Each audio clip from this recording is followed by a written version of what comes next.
Welcome. I'm Dr. Vinay Prasad. I'm a hematologist-oncologist, and I'm Associate Professor of Medicine at the University of California, San Francisco. In my professional life, I see patients, I teach trainees, and I do research in healthcare policy. This is Plenary Session.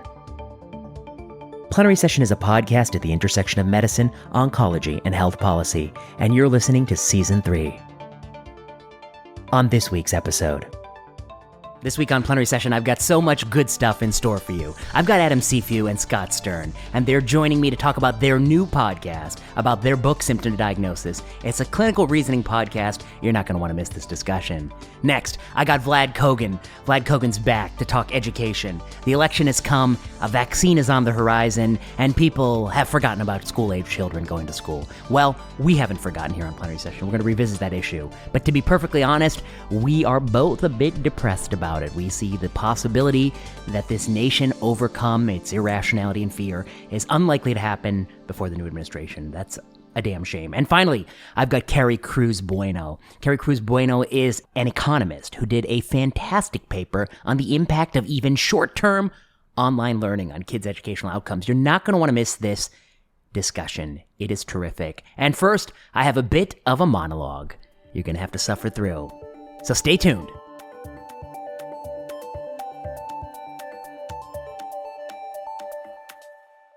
If you like this podcast and want more content, follow me on Twitter at vprasadmdmph. Check out the YouTube channel, Vinay Prasad, MD-MPH. Patreon backers will get access to the slides for lectures I give on Plenary Session. Want to hear from us? Email us your question at plenarysessionpodcast@gmail.com.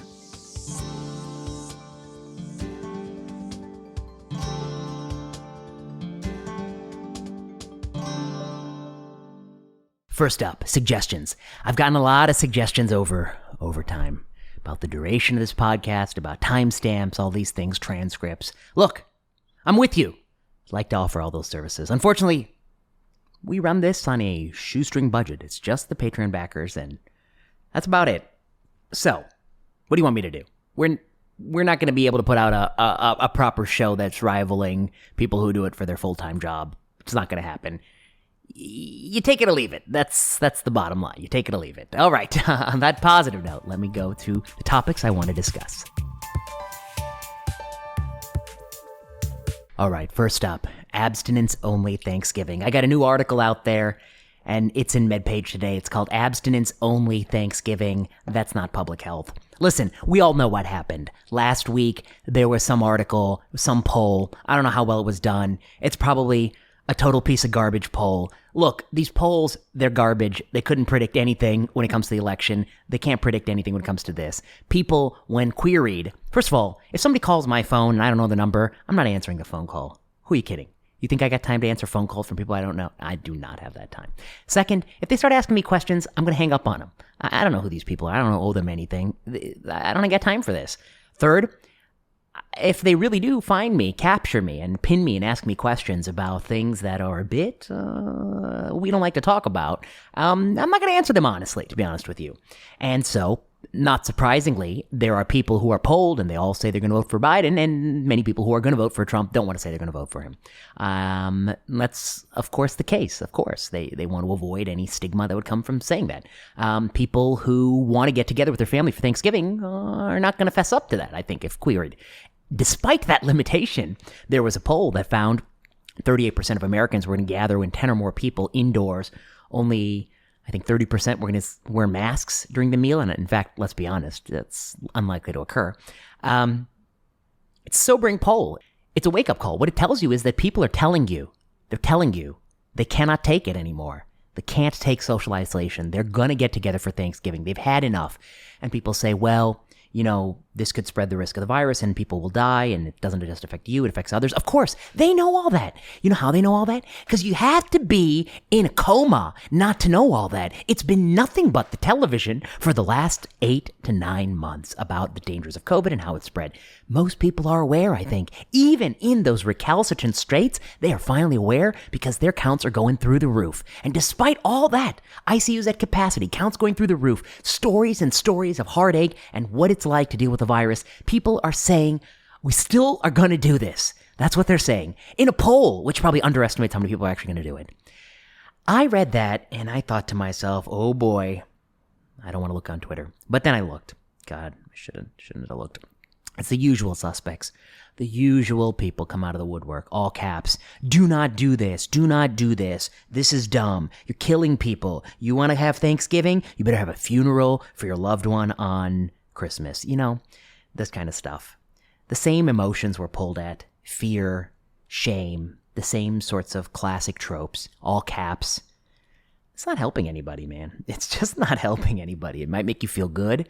And of course, because the medium of social media rewards extreme and powerful messages, it gets massive retweets. And so you feel that jolt, that dopamine addiction that encourages you to go further and say even more ultimately not helpful and foolish things.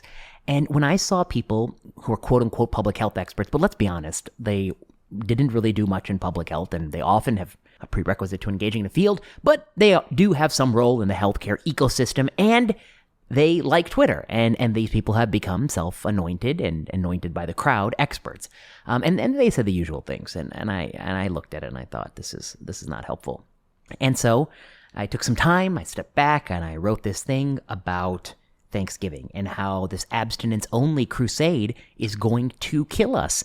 It's going to kill us because all these messages are not addressing the elephant in the room, which is that people are saying they're going to do this. So let's just take them seriously, that they are not going to back down. And as long as you're not going to declare martial law and shut down the city, which, by the way, we're not going to do that in the U.S., this isn't China. We can't do those things.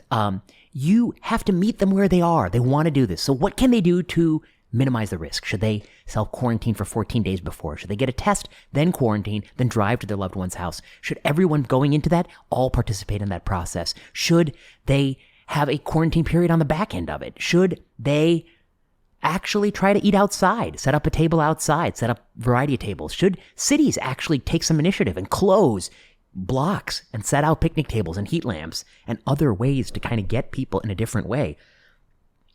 Should they offer free beer if you go outside and have your Thanksgiving dinner? I don't know. I'm trying to think outside the box. Paul Sachs does know. He's an ID doctor, of course, at Brigham and Women's Hospital, and he has a blog post out, things that people can do to mitigate the risk, not eliminate the risk. And so I wrote an article, and the gist of the article is that public health ultimately has to account for where people are.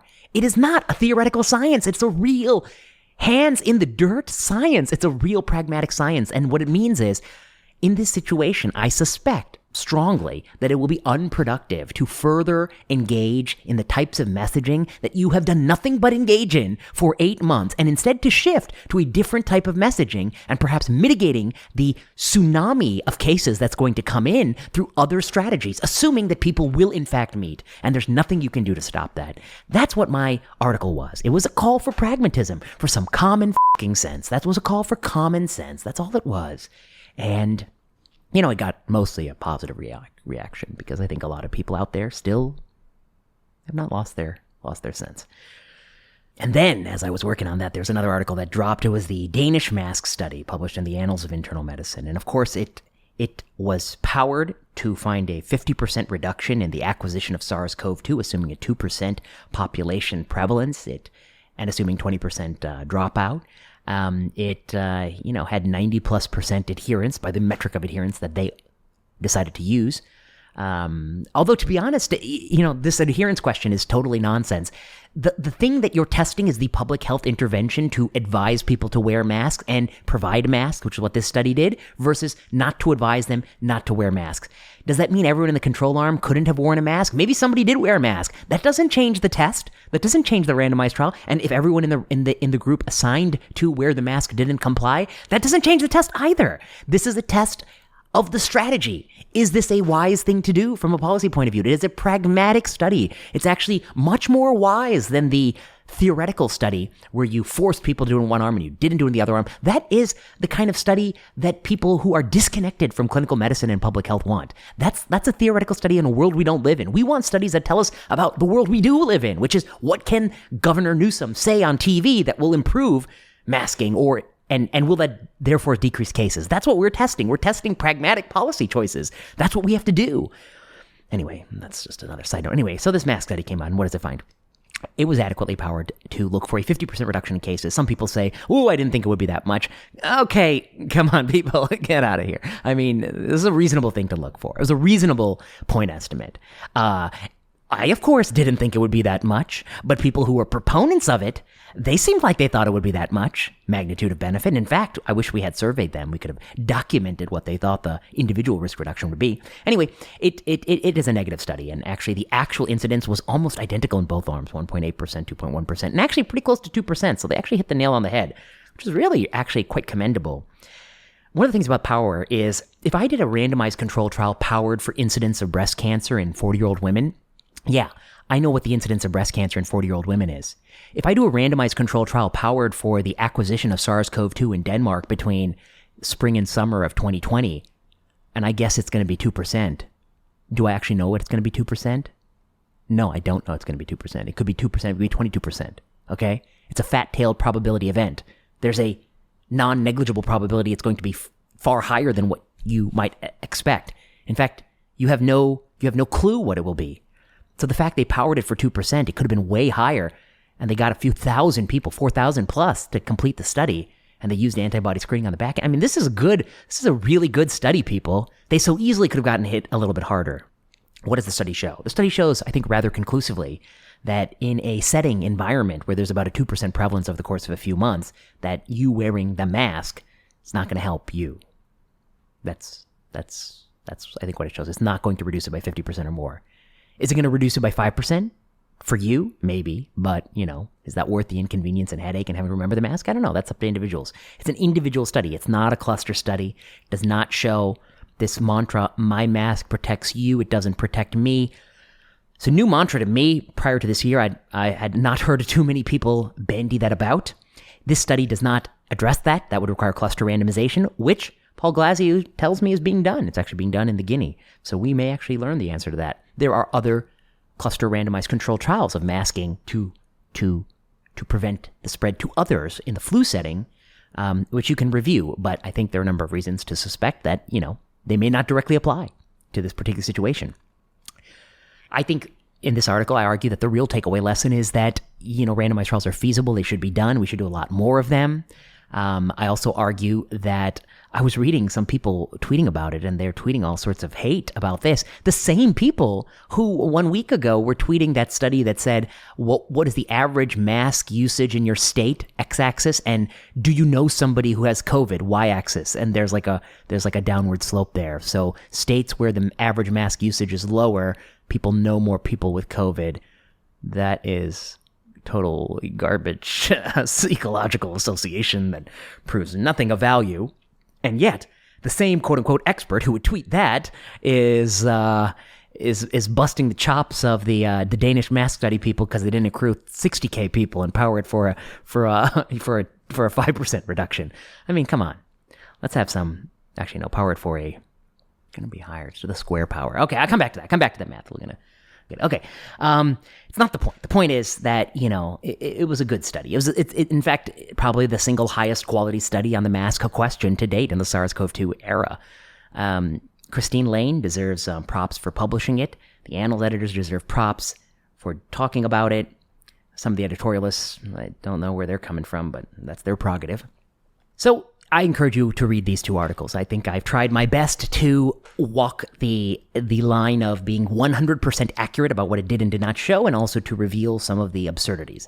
And in response to my efforts, the thanks I got was, I think one person was like, he doesn't know anything about public health, and I was like, well, I do have a master's in public health from Johns Hopkins University, and I am a professor of epidemiology and biostatistics at the University of California, San Francisco. So I might know something about public health. And as a dear friend of mine told me, he said that degree has finally come in handy because he could throw that back in someone's face on Twitter. I said, yeah, absolutely, my friend. Absolutely. comes in handy sometimes. And then the other thing they said was, oh, he's not an ID doctor. And I'm like, well, what the hell does an ID doctor seeing patients have any special insight in how broad social media and public health messaging should be around the Thanksgiving holiday? And the answer is they do not, in fact, have any additional insight that would come from being a public health doctor, from being an ID doctor. ID doctors are wonderful. Some of my best friends are ID doctors, but in fact, it's not necessary for the article I wrote. And in fact, the same person was unable to rebut anything actually in my article. And then I think one of the other articles got the classic criticism of, he's just doing this to sell his books on reversal and Malignant. And I was like, what is with these people? I was like, you do understand these books are published by Johns Hopkins University Press. They are not, in fact, bestsellers. In fact, they have sold rather modestly. They're only read by a handful of shut-ins, really. No, of a handful of people interested in these topics. I believe I earned less than $1 an hour for the first book, and I believe I might still actually have lost money on the second book because I had to buy audio rights back to record the audiobook after I foolishly let them go and I sold the book for nothing. And as a doctor, if I went to the hospital and I picked up 3 night shifts, I would make more money than I've ever made from having written 2 books. So anyone who is so crazy, and also the other disconnect is that why would writing an article on Thanksgiving help me sell a book that has nothing to do with this topic at all? So there's so many problems in this. And what it really reveals to me is like people are unable to argue the merits of the argument that leads inevitably to ad hominem / motivation questions. It's possibly the case that I think that this stupid going on Twitter in all caps saying don't do it is stupid. In fact, I do think it is stupid to do that. I think it is a waste of the person's time. I think they're doing it for the simple, cheap dopamine hit. I think they have lost all perspective when they do that. They don't realize how unhelpful it is. I also start to wonder, has this person ever actually worked with patients? And I start to wonder that about many people who are tweeting public health messages. We who see patients. Actually, I want to read you something that somebody sent me. Quote, I really hope that MDs don't interact like that with their patients in real life. And no way is that an appropriate way to talk to a patient in person when your recommendations don't align with their actions, end quote. Of course, this is, do people not have any experience dealing with people whose actions don't align with the desires that you may have and what's best for not only their health, but the health of their loved ones when it comes to sexual behavior that we have to counsel our patients on? You never get any mileage by just yelling at them, especially when you've already yelled at them for many, many months. You get no additional mileage. And at some point, when somebody keeps telling you they're gonna have sex, you might want to give them a condom rather than keep telling them they shouldn't have sex. That's just a simple, basic principle of public health, and that's not what we see. And unfortunately, that kind of message that we ought to mitigate this, that is not the thing that's reinforced by the algorithms of Twitter. It's not going to get the huge following. The Easter egg I had buried in this article was this idea that, I've observed this rather closely.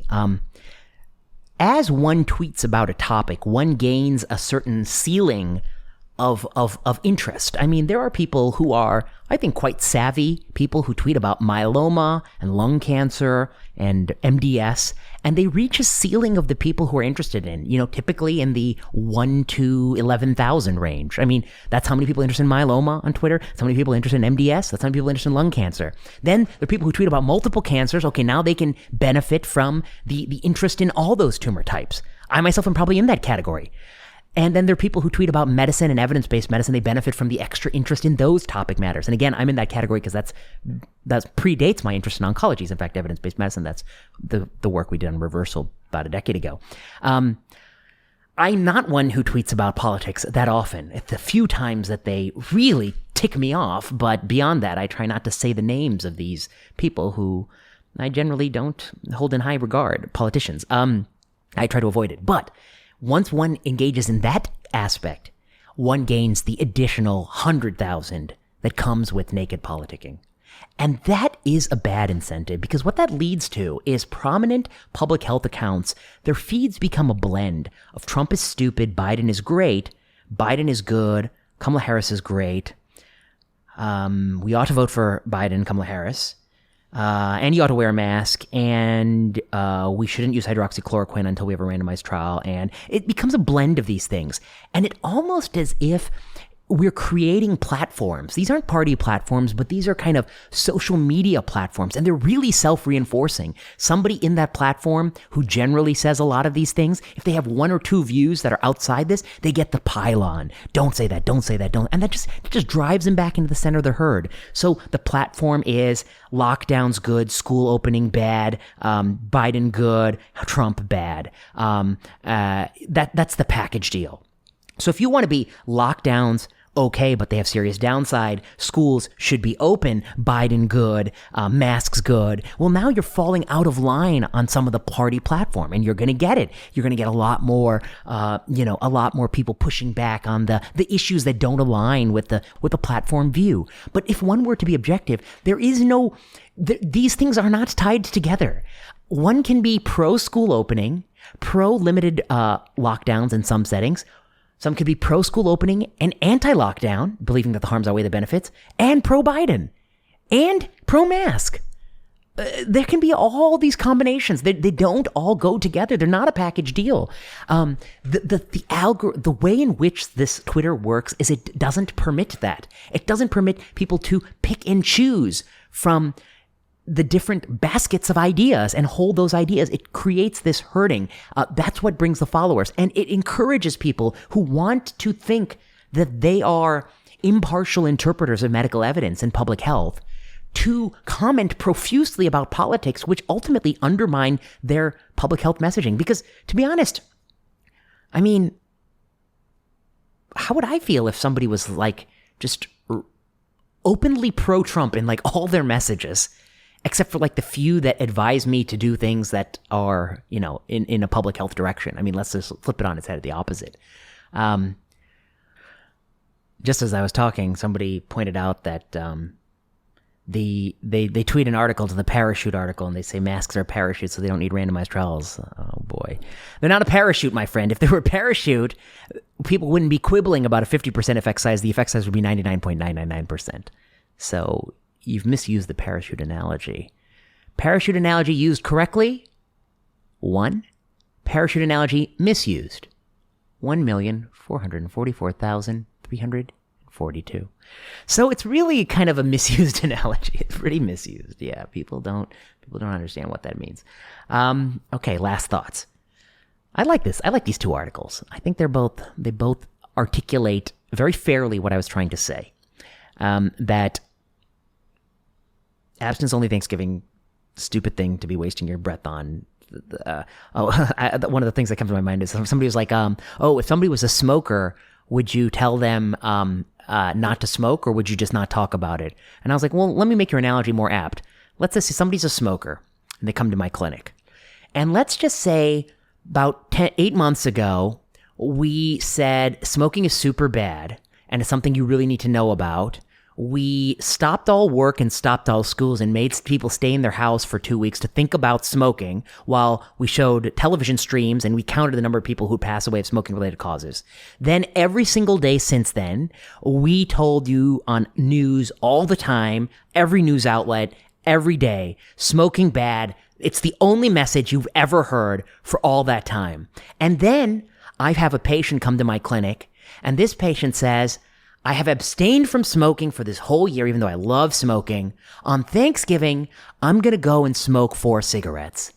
And if you want to make that affects others part of the analogy, then you can say, and I'm going to blow that smoke in someone's face. Let's just say, oh my God. Okay, easy. And what would I say as a doctor?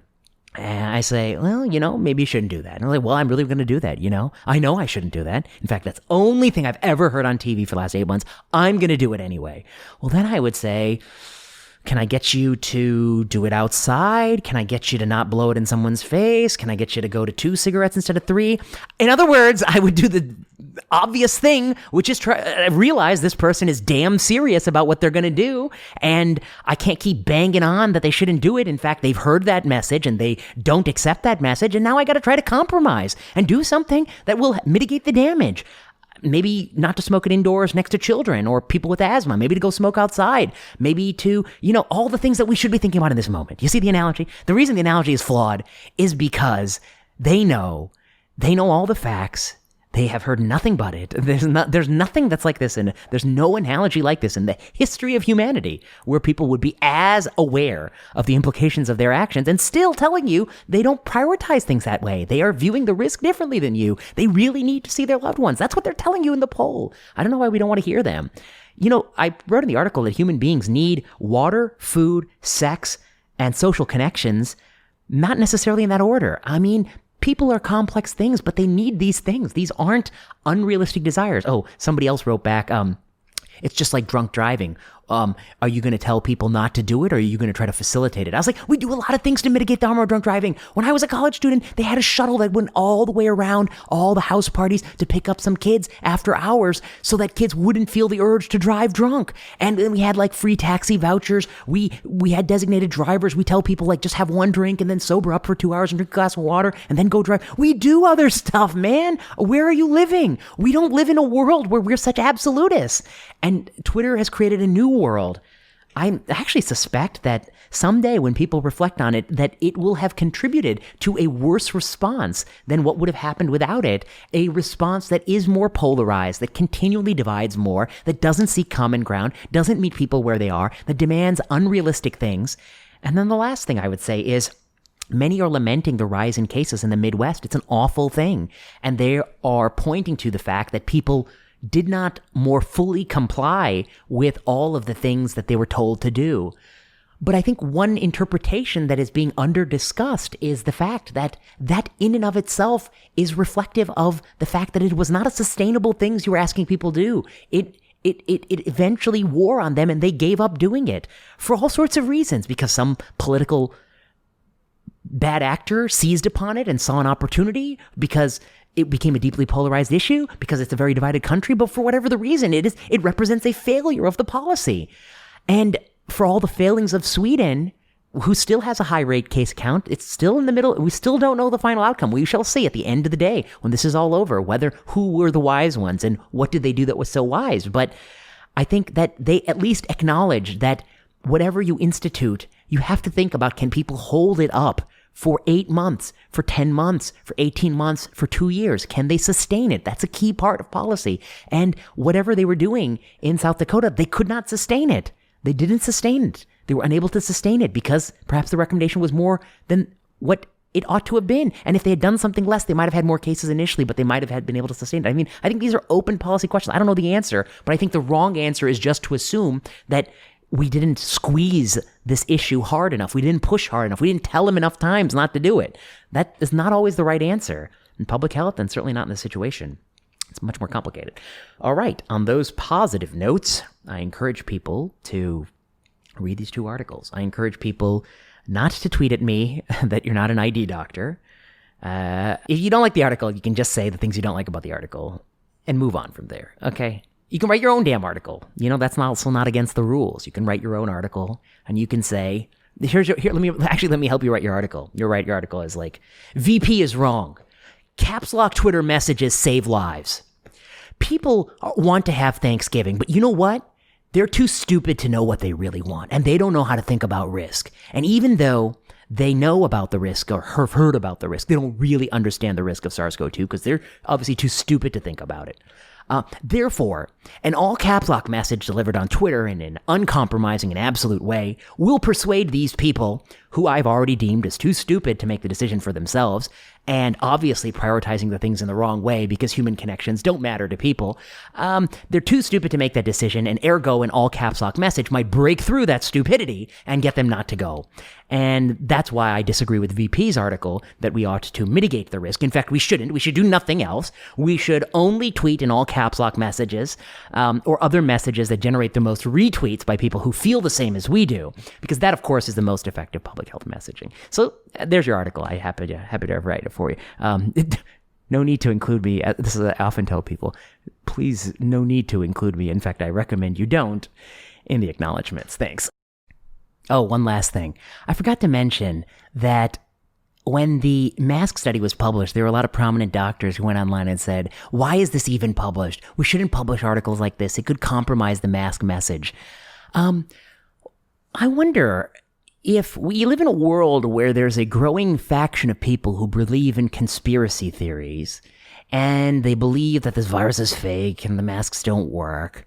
I wonder if openly saying that you support not publishing a truthful study because they can't handle that, and saying that publicly on Twitter is going to feed the conspiracy theory, or is it going to diminish the conspiracy theory? Is it a smart thing to do or a dumb thing to do?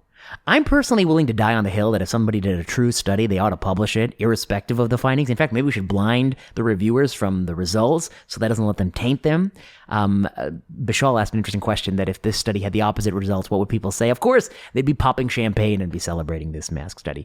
But to say publicly that we ought not publish things because people can't handle it, that's no good. And on that positive note, we're going to shift to the discussion with Adam Cifu and Scott Stern. I hope you enjoy it. This is going to be a riveting discussion.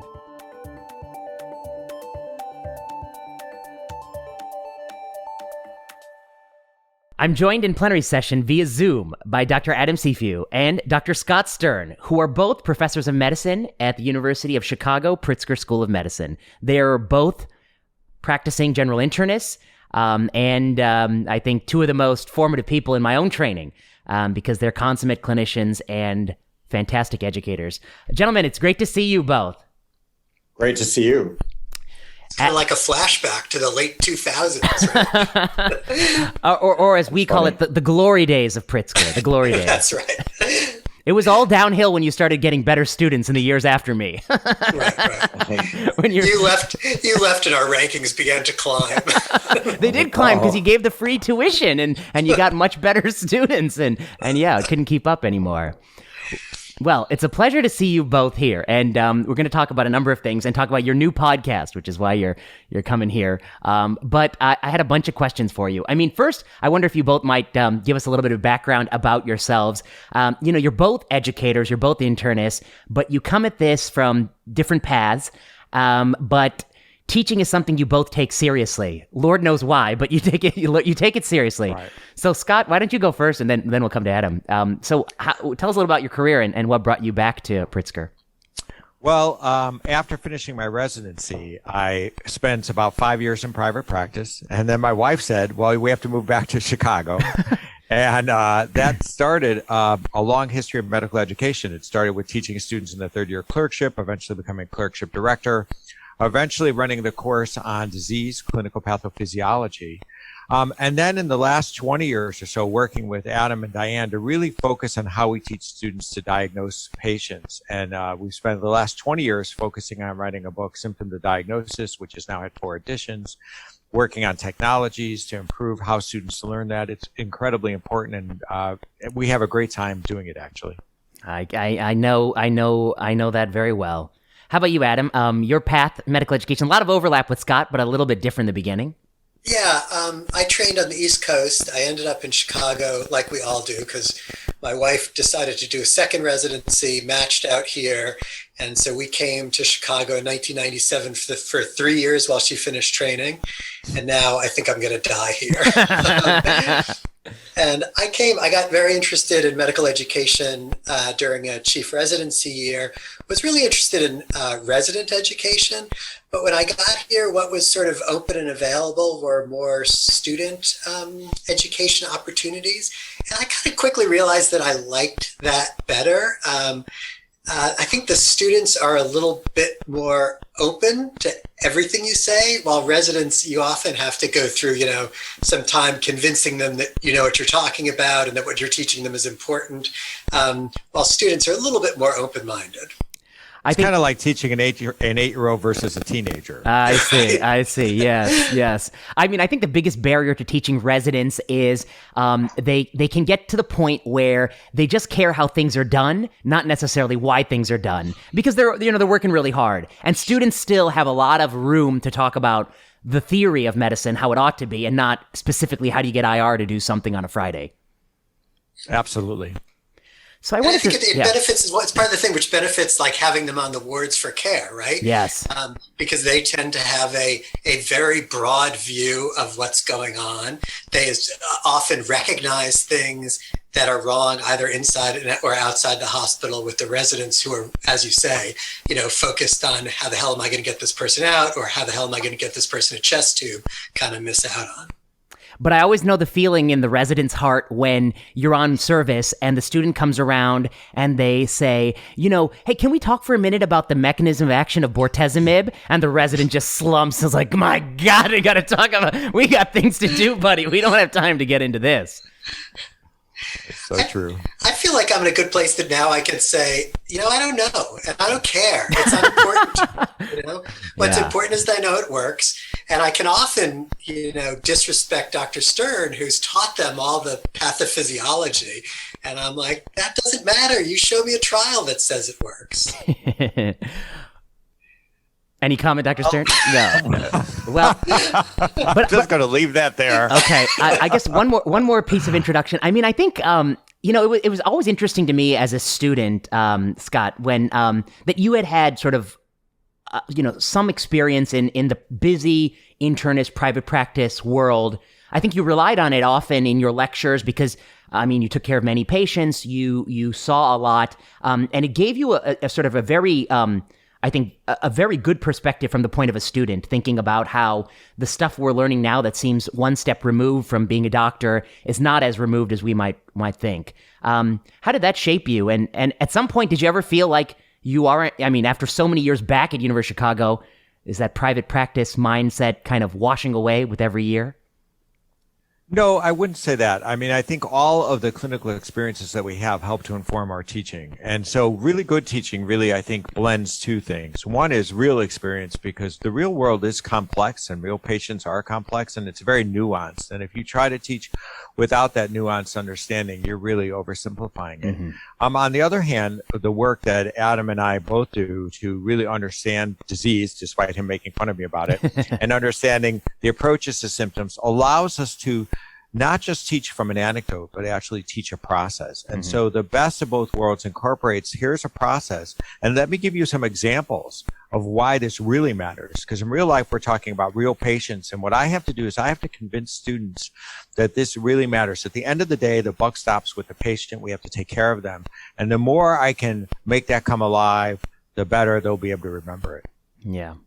Scott, don't let me put words in your mouth, but I know, you're one of the people in practice that I like talking about cases with the best. And whether it's, picking your brain for interesting facts or just, boy, this was a cool case, let me tell you about it. Trying to brag about what a great diagnosis I made or something. And I remember you saying that one of the things that sort of drove you out of private practice was that there was less of that among the colleagues, that you guys ended up talking so much about the practice and less about actually the practice of taking care of patients.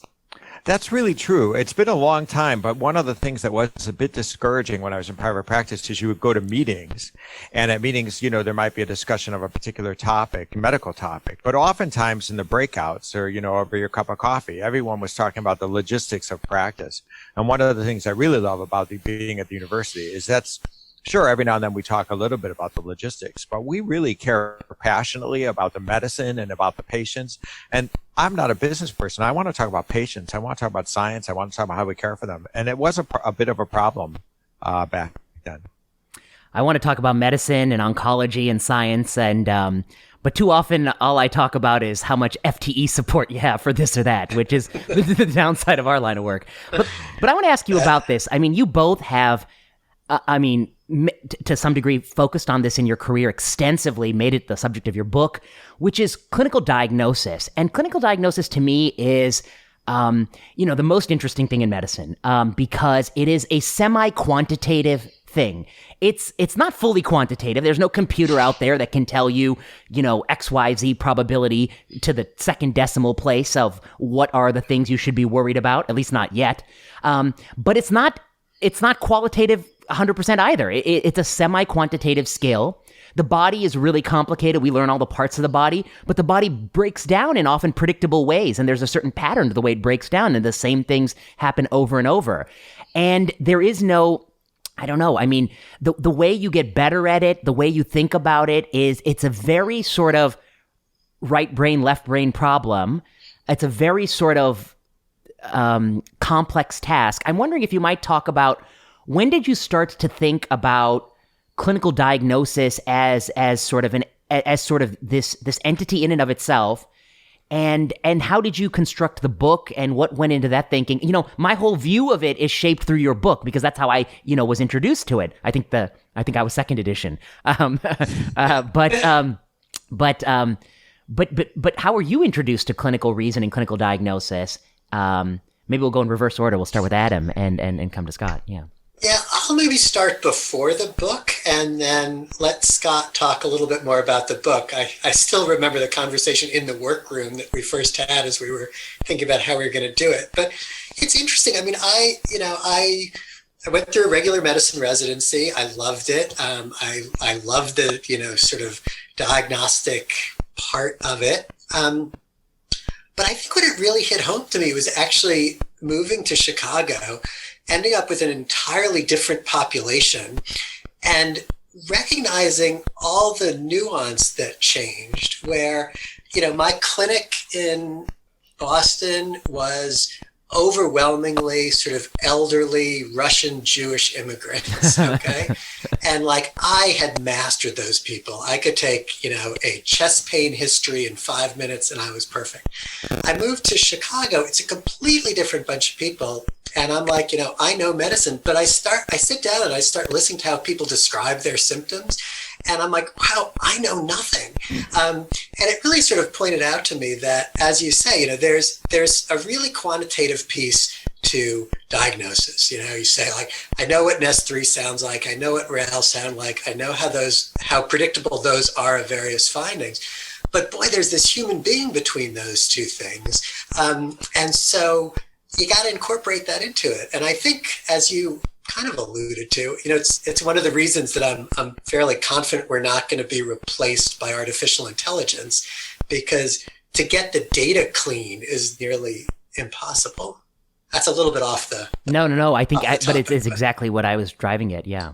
Scott, how about you? How did you get into this? Well, actually, I realized recently it started back when I was in medical school, because in 1982, I took the CPP class, the course on disease, and I recently found that my evaluation from 1982, and my complaint in 1982 was, you've taught us about diseases, but I don't know how to evaluate a patient, that I don't know how to decide when someone comes in with a symptom, which of these 10 diseases they have. And I actually wrote that in the evaluation. And then in around 2002, as I was at a career kind of branch point, decided it'd be time to write a book on it. And what we learned over the years was actually what you said. You said right brain and left brain. And another way to think about it is thinking fast and thinking slow. And what's modeled a lot is the fast thinking, where you try to recognize a diagnosis. What's poorly modeled is how you go through it algorithmically and in a process. And over the years, we've really worked on that paradigm. Adam had maybe the most important way to express this back early on, when he was able to articulate that one of the first steps was to take a big differential diagnosis and to break it into groups with what he called pivotal points. He was the first one I've heard use that expression. And from there, we built on that paradigm. And that's allowed us to really take that process, the fast process, and not replace it, but augment it with a very slow, deliberate practice that helps us when we're stuck. And you need both. I mean, I think that's so important, because as you practice, the fast will get better and better and better. And you get to the point where you walk in the room and you're like, oh, I know exactly what needs to be done here. And you're all fools for not knowing it. I mean, sometimes you feel that way. But you fall into traps, because every, 2% of the time, 3% of the time, you're wrong. And you need the slow process, so you don't have early closure, so you keep an open mind, so you don't miss the thing that seems like less likely to be the case, but might be the case in this instance. You need to balance the two. And that's always, I think, the important thing, is to always take a step back and see, am I missing anything? Is there anything that I've prematurely ruled out? And you guys do, yeah, go ahead. I was going to say, and it's crucial for the teaching of it, because I can think my most recent experience was just a few weeks ago. I had patient who came in with cholecystitis. Student saw the patient, spent 35 minutes with the patient, had a spectacular differential diagnosis, but hadn't come up with a diagnosis. It took me, 95 seconds basically walking in the room. And, the student was impressed, and that was nice. But to be able to explain, like, this is how I made the diagnosis, was to be able to say, this is the person, the age, the risk factors, the previous medical problems. These are the symptoms, these are the signs. And then if we put that into a differential diagnosis with clear pivotal points, for abdominal pain, we're thinking about, sort of an anatomic differential diagnosis where we're talking about right upper quadrant, and then what the sort of temporal progression of this disease is. And using all that, then you can really explain everything that went on in your mind quickly, because we've all been doing it for decades now. So it's kind of removing the magic from it, which is really important, because to an outsider, it looks like magic. You walk in the room, and that's not helpful. It's good for your ego, but it doesn't help the learner, right? Yes. And the other thing I'd say about your comments about practice is really important, but it needs to be coupled with feedback. So if you don't get the feedback about when you're right and wrong, you don't get better. And one of the things we always encourage everyone is to follow up on their cases. So when they're wrong, you say, why was I wrong? How do I avoid being wrong again? I think I read this once called kind and wicked learning environments. And a kind learning environment is where you immediately know if you were right or wrong. So as you do it, you can just constantly change your disposition. A wicked learning environment is if you, at a long time away from the decision, you learn you're right or wrong, and you only learn it sporadically. And we have created in medicine, and we make it worse and worse each year, because once upon a time, you guys were internists and you took care of people in and out of the hospital. Now everyone is there's the hospitalist, there's the clinic doctor. But I hear there's a movement to create something new. It's called a generalist. I don't know if you ever heard of it. It's some new idea. It's an old idea. It's an old idea, but it's got a new brand. But I guess we've done a lot in our system with the complexity, how many people touch a patient, and the fact that sometimes I see a patient, I may not know what happened to them, and that makes it more and more wicked for me to learn. I guess to your point, whether I was right or wrong a year ago, 2 years ago. That's right. And it takes more work, right? Because to make that wicked environment kinder, it often means extra work to follow up on those patients, to make calls, to go see them 3 days after you admitted them to the hospital. And I often tell the students as they're becoming residents that you're going to have a much more humane residency than I had, which is, I think good, though I can argue about it. But I think what it does is it puts a whole lot more responsibility on the learner, because I couldn't get out of residency without having taken care of, 75 people with chest pain. But it's conceivable now. You get out with 20 people, and you got to work to make those 20 people kind of valuable for you.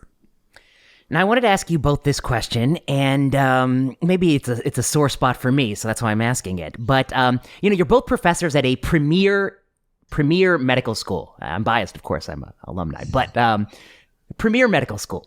And I've worked at some premier places. I guess I currently work at one at UCSF.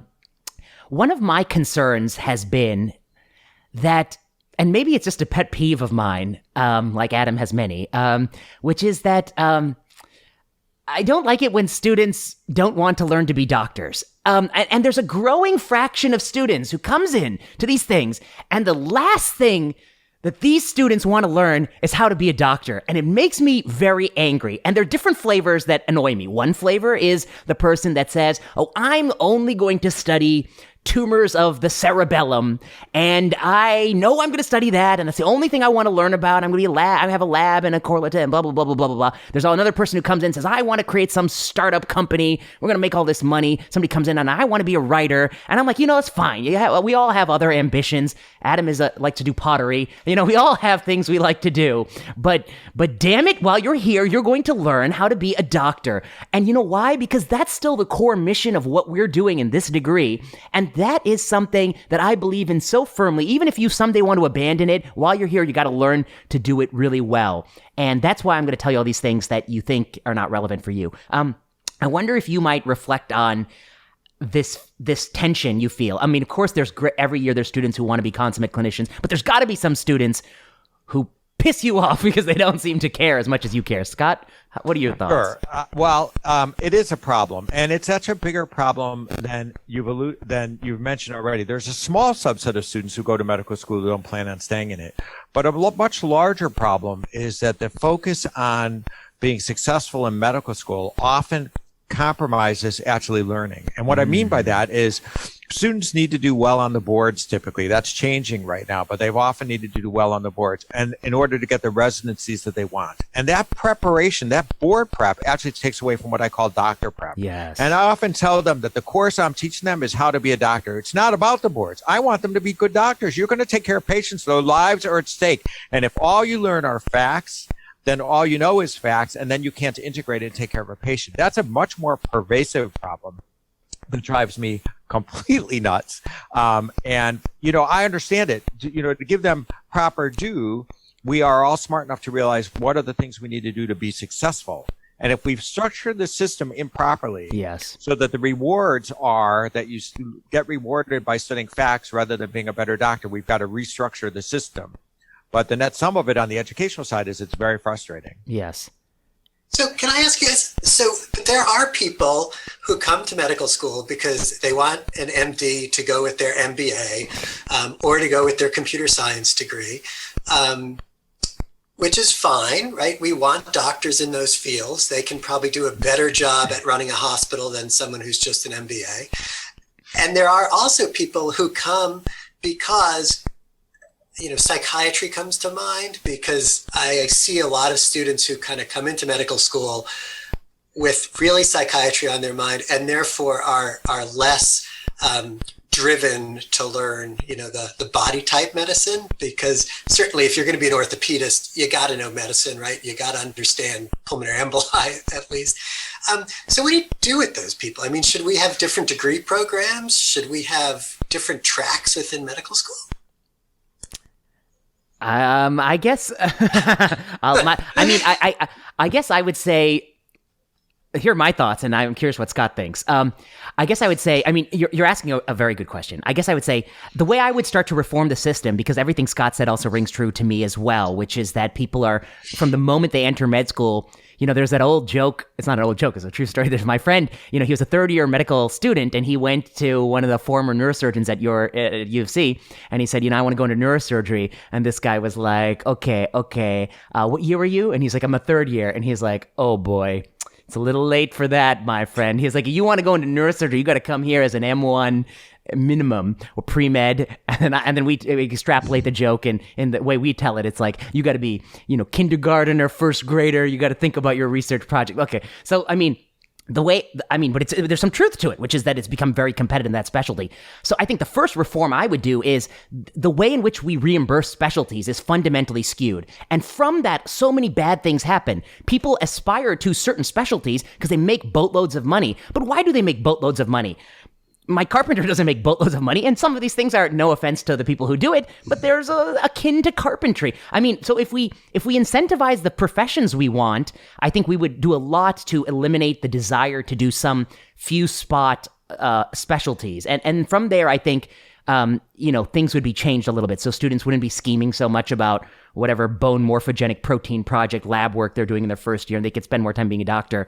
Your second question is one I struggle with, which is the related question, which is what about the people who want this degree not to be a doctor?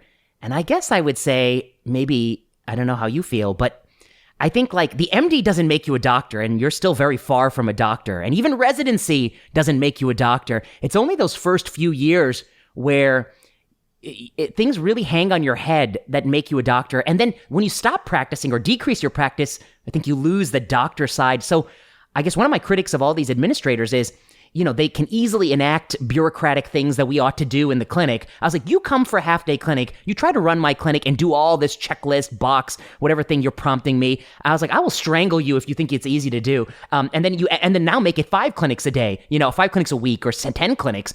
It's very difficult. And so it's easy for the person who doesn't know what it's like to do to add bureaucracy. So I guess I would say I'm not convinced that they have gained any perspective. But, of course, me, I'm a cynical person. I want MD to mean this is somebody who wants to care about patients, take care of patients. I want the academic infrastructure to say people like what you two do. You should be in the top of the pecking order in an academic system, not somebody who has a hobbyist clinic and runs a lab, which is the complete inversion of where we are. What are your thoughts, Scott? Boy, everything you said just made me want to jump up and down and cheer. I mean, I come to medicine from a personal history of a loss in the family that drove me to want to be a doctor in the old sense of the word, that you want to take care of people. And boy, if I could select one thing in people, it'd be that they actually want to care for and about folks. So those are two different things, caring for and about them. You actually it has to matter to you what happens to your patients. And if not, there's a big problem. Yes. That's really key. And the people who don't want to do that, do something else, for crying out loud. You want someone to care about you when you're sick. Yeah. And you also want someone who's competent, and those are two different things. And I agree totally with what you said about the checklist. Medicine has gone away from evaluating patients and what their concerns are to, I've got to check this, I've got to check that. I mean, the Medicare annual visit sounds like you're a survey person, working. Taking a census. I heard somebody in the office the other day doing one of these. I'm like, I will shoot myself before I do one of those. Yeah. Adam, what about you? I'm just thinking that Vinay wants to reinstitute maintenance of certification, and if people don't live up to his level at every part of their career, he's going to take their MD degree. Well, you know what else I will say? I do probably a lot more with HemeOnc fellows over the last few years than I've done with, I teach some student classes, but I just steal Adam's class and try to teach that.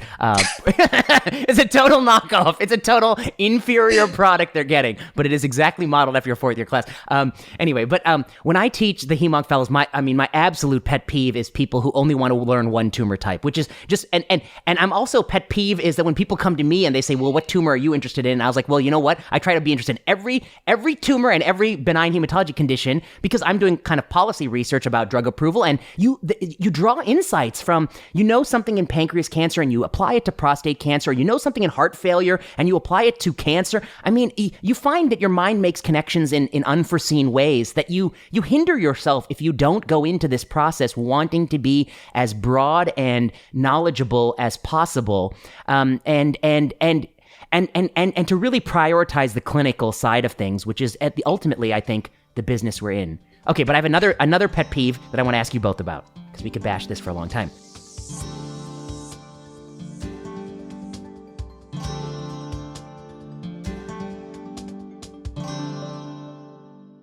There is a subset of internist that gets, this is maybe a different flavor of it. There's clinical reasoning and diagnostic reasoning, and you both teach that, I think, marvelously. And actually, I would have to say your guys' CPP&T and then the third year clerkship was like the moment that the spark was lit for me to actually, this was the right choice to go to medical school. Because before then I was like, oh my God, kill me. Kill me now, because this is not I made a big mistake. But so that was when the spark was lit for me. So, I have a lot of respect and admiration for this process. And I think there's the everyday clinical reasoning, which I think is a beautiful thing. And that's what you guys spend a lot of time thinking about, focusing on. The everyday, day in and day out clinical reasoning. Yes, there's zebras, but there are a whole lot more horses.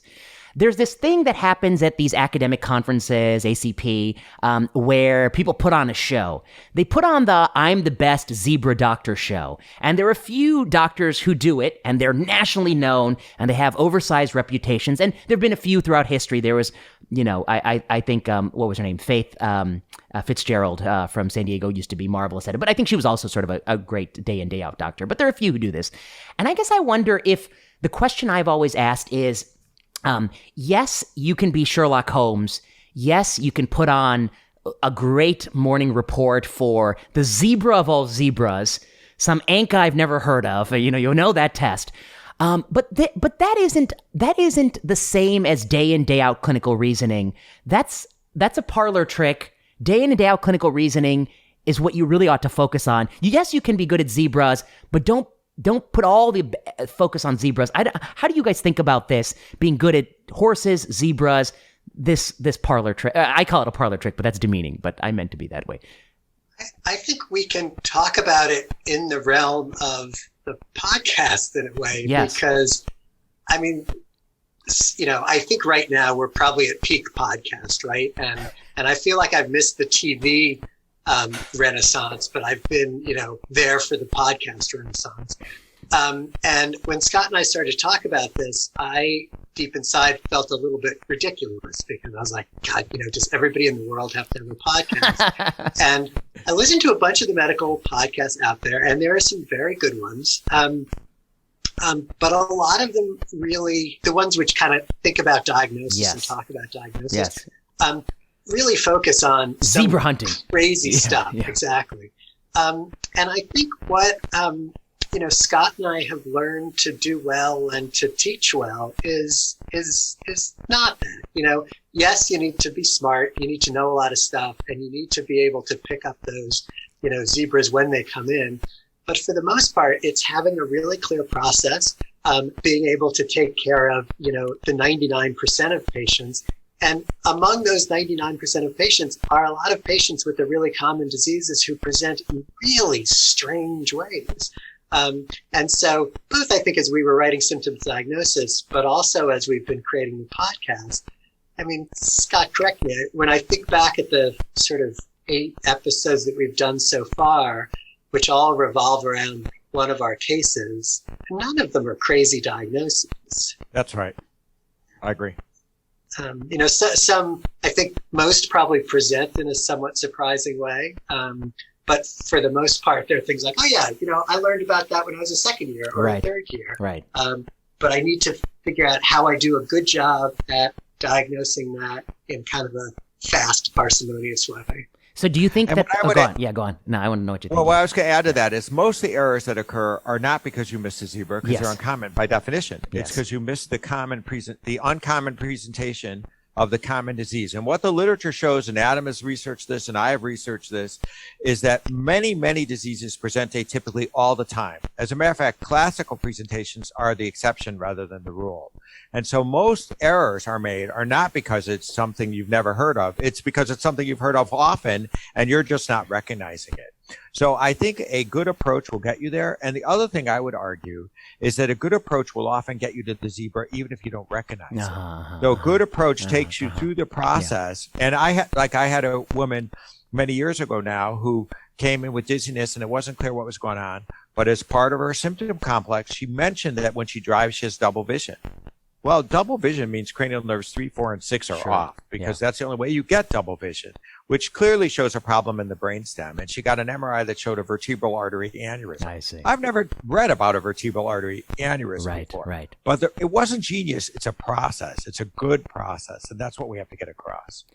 Yeah, and I agree. And my bias is that I think that the excessive focus on those kind of dramatic, it has a morning report flair, but it's not, again, it's a disconnected from the day in, day out average practice where getting better at the common things and getting better around decision making on the common things and understanding risk benefit and getting a sense of what things are right for what people, that's where more money is than these sorts of, I call them parlor tricks.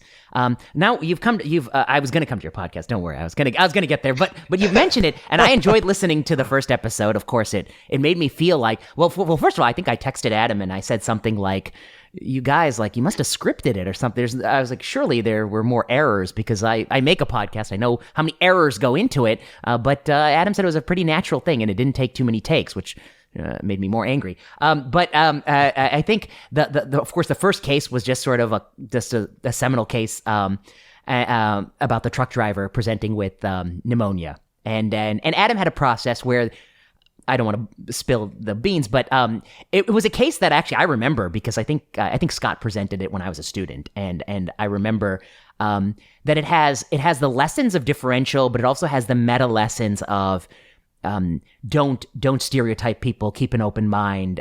People are complex and surprise you in lots of ways. And so I don't want to say what the case was, but I thought it was just a classic discussion of how you think about a common complaint, and how you keep your mind open. And then the whole podcast is that. I mean, it's really who's your target audience? Your target audience must be all the people who are in medical school 3rd and 4th years, probably all the people in internal medicine residency, and then probably a practicing doctor who wishes that they could sort of rekindle that sort of thinking that, sometimes we all get trapped in our tracks. I wonder if you might talk about, I don't know, what your goal is with the podcast and who you want to reach and what you hope that you give them. Maybe we'll go with Scott first and then we'll go to Adam. Yeah. Well, I'm actually going to turn it over to Adam first. This was his brainchild, and so let him take his first crack at this. Vinay, it's funny listening to you because I think you described what our intent was very well. Because, we're 21st century educators, we recognize that everybody learns in their own way, right? Not everybody learns from a textbook. Scott has done a ton of work on figuring out how to bring kind of the textbook to life and the sort of symptom to diagnosis type reasoning to life in all sorts of really novel computer-based ways. And we thought it would be neat to do that as a podcast. So someone who's, say, going through a clerkship or who's, doing electives during their fourth year could spend some time listening to the podcast. It's been so much fun to do because I think we both prep in the same way. We just sort of look over the book, remind ourselves of, the differential diagnoses maybe that we're not doing on a daily basis. And then our conversations are really just that. It's like, hey, we're going to talk about a great case, and one of us is going to be a little bit more prepped so he can actually deliver some real take-home information.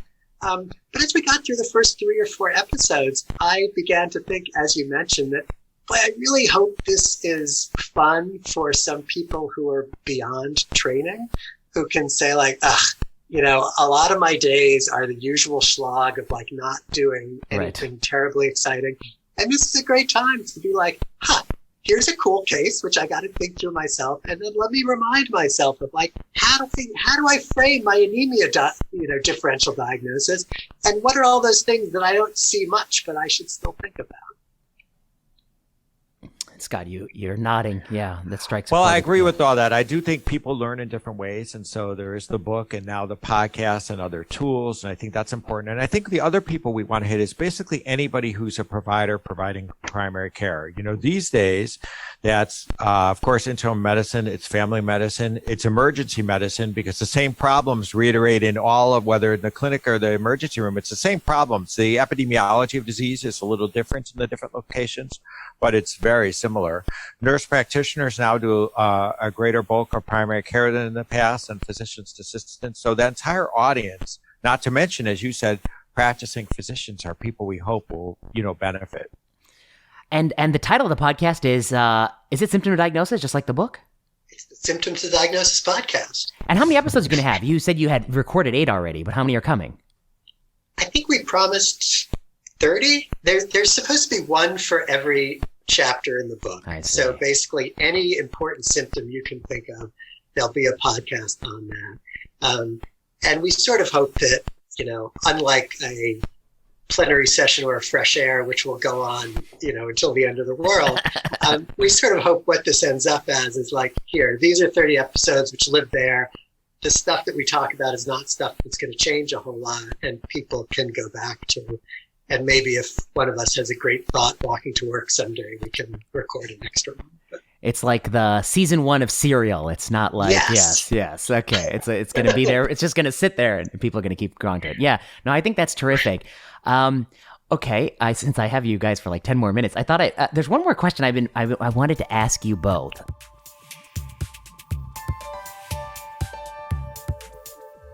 There is so much talk these days about physician burnout. Everyone's burning out. They're burnt to a crisp, and they're burnt out. And I guess I think about both of you because you guys seem like you are 100% burnout proof. You're burnout resistant. You don't have burnout.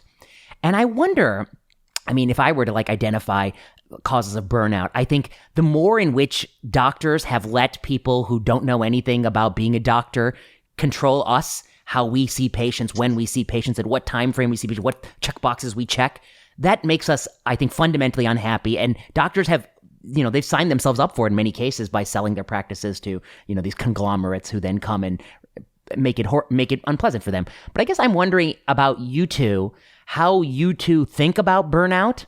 Do you ever experience it? Or how are you, why does it seem as if to me you're very resilient to it? And maybe somebody might take away some advice from how you guys think about it. Well, I'm the oldest. Should I go first here, Adam? You should be the most burnt out. You shouldn't even be working anymore. Yeah. Many people have said that, actually. I don't take that personally. No.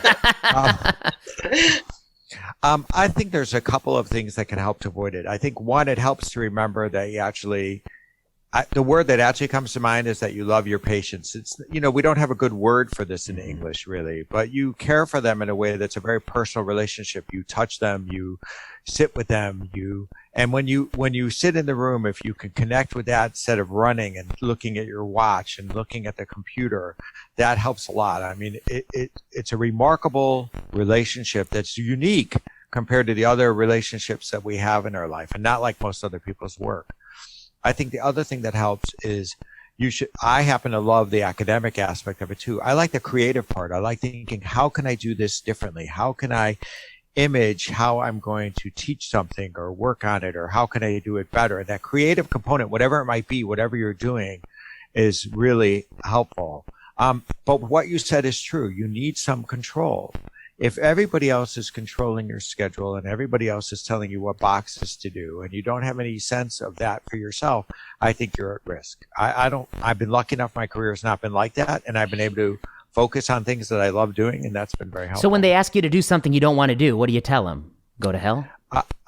Well, go to, I think I once gave a graduating address to Pritzker students, and I said, you have to say yes often, but no occasionally. So people, when you collaborate with others and you work with others, you want to help them often. And oftentimes you'll say yes for things that aren't too big that you can help out with. But you have to have your own vision of what your mission is. And you have to be sure that what you're saying yes to doesn't stop you from attending to your mission. And so every now and then you have to say no. Like this came up quite a while ago when I was, they wanted me to do a big administrative job that I didn't want. And I had to say, I'm not going to do, that's not what I want to do. Really, you get one crack at life. No one's going to give you a rewind. When you end, you end. You don't get to do it again. So you better choose what you want to do with this life, what matters to you. Because if you're just a nice guy and you do what everybody else wants you to do, you're never going to do what you should have done. Adam, what are your thoughts? I would underline just about everything Scott said. And I have to say, it's been educational for me. It's great talking to the two of you, because I sort of look at both of you guys as like both colleagues and mentors at the same time, right? To be able to see how you both sort of live your life and outline your career. And it's been great working closely with Scott, because, we have this one part of our career which we're both very interested and we both work on. But then much of our other, and I guess our clinical life is very similar, but much of our other sort of, scholarly academic interests are quite different. And what I've seen both of us do is to, purposely shed things that aren't interesting to us. And also, as our interests change, sort of migrate in those.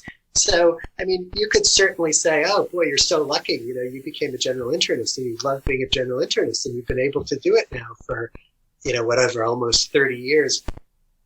The fact is, my career has changed a ton over that time, and it's changed because I've changed, and I've been able to keep it sort of rich, interesting, satisfying, with a couple of very core things, patient care being probably the biggest one.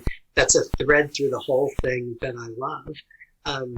The other thing, when you talk about burnout and work-life balance, and I think we've talked about this before, that when people start talking about work-life balance, I get just like really sort of agita, because, it's all your life, and you just have to figure out how you're going to get it all to work for you. And I think most people will say, look, man, I couldn't see patients all the time. I couldn't, work with Scott all the time, but I also couldn't stay home with my kids all the time as much as I love them. And you got to figure out the balance of how everything can work together and make for a rich life. But sometimes that takes courage, because sometimes, as Scott mentioned, it's saying no to things.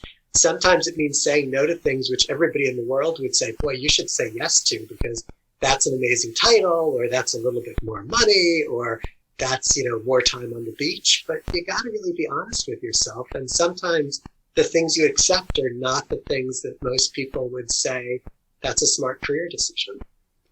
That's well put. I mean, I agree with both of you a lot, which is that, you have to know your mission and push things out that don't fit and keep things in that do.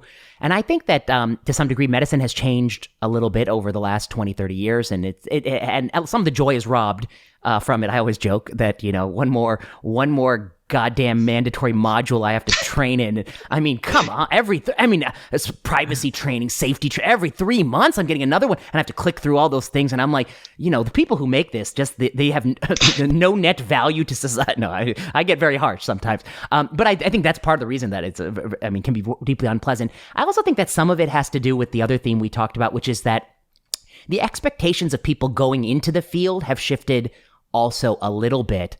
And maybe, I'm of that generation that's to blame, a generation where work always is supposed to end when you leave work. You're never supposed to have to stay late.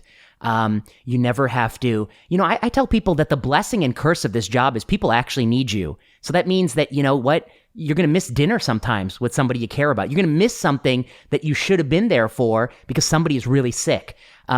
And that's the blessing of the job as well. It's not the curse. It's the blessing means that what you're doing matters, and that someday somebody's going to walk in at 5:30 and you are not going to be able to go home at 5:40. You're going to be able to go home at 8:30 when you get them to the unit or something like that, or you get them to the wards.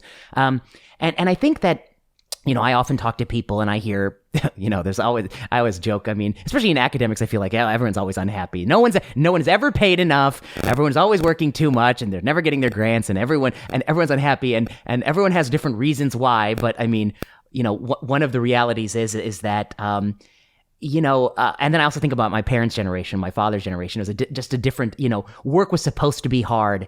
And if you got a good job, that's the peak of what you'd expect. And so I think maybe our expectations have shifted from and maybe become too narcissistic and less about selflessness.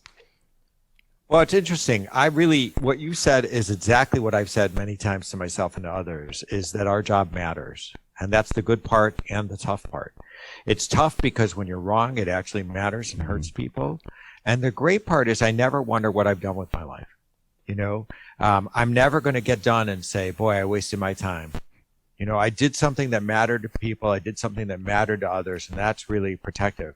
So I do think that means sometimes you've got to do extra, like you said, and sometimes it just works out.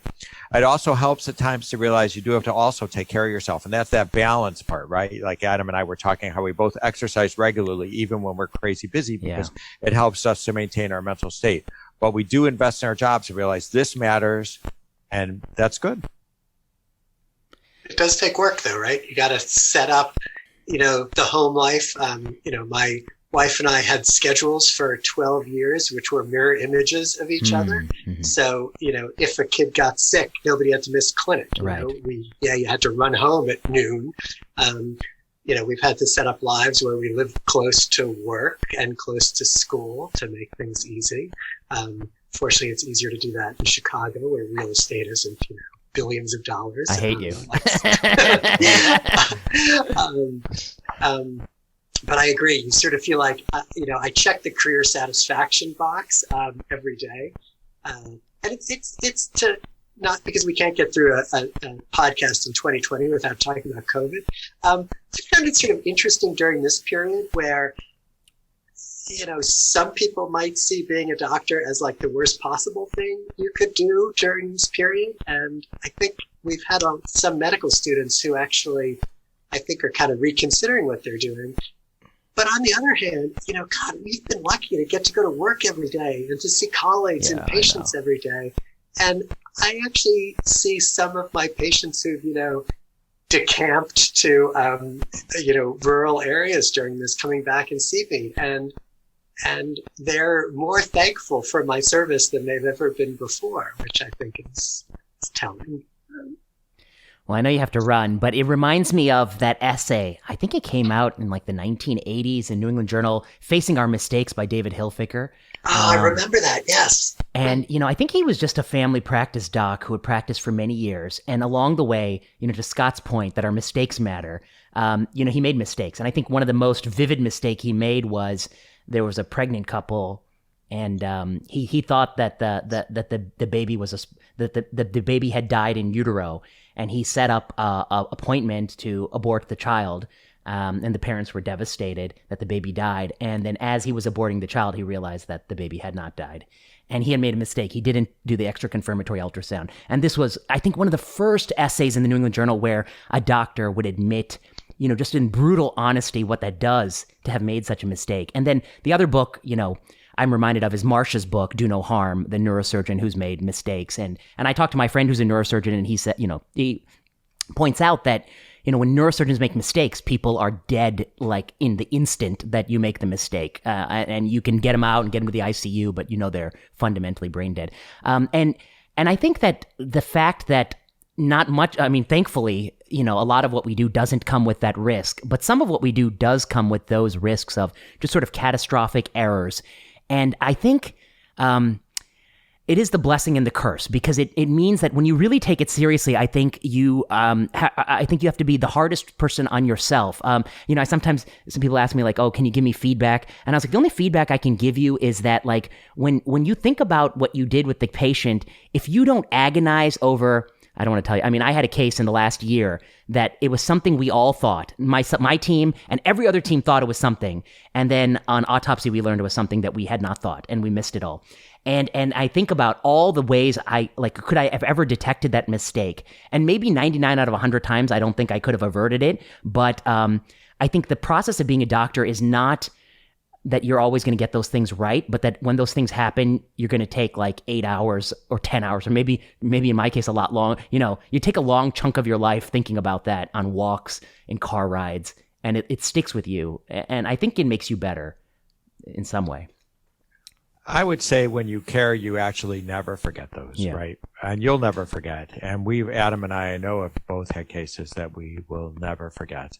And that's a little bit the cost. On the other hand, it reminds you that life is an amazing thing, and what we have is a sacred opportunity to really serve people, and we need to do the best we can. And there will be mistakes, but on the other hand, we get to do something that most other people will never get to do, which is to really care for lots of other people. So for the students out there, forget your apps and your MBAs, and this is not what you need to do. You need to be a doctor. That's the goal, and it's the best thing you can do with a degree. That's my 2 cents. Thank you both for doing this, and the podcast is Symptom to Diagnosis. It's out now. It will teach you how to be a doctor, a real doctor, and not just one on TV. So thank you both for doing this. Thanks for having us. Thanks for having us. No, it was great. That was great. Thank you.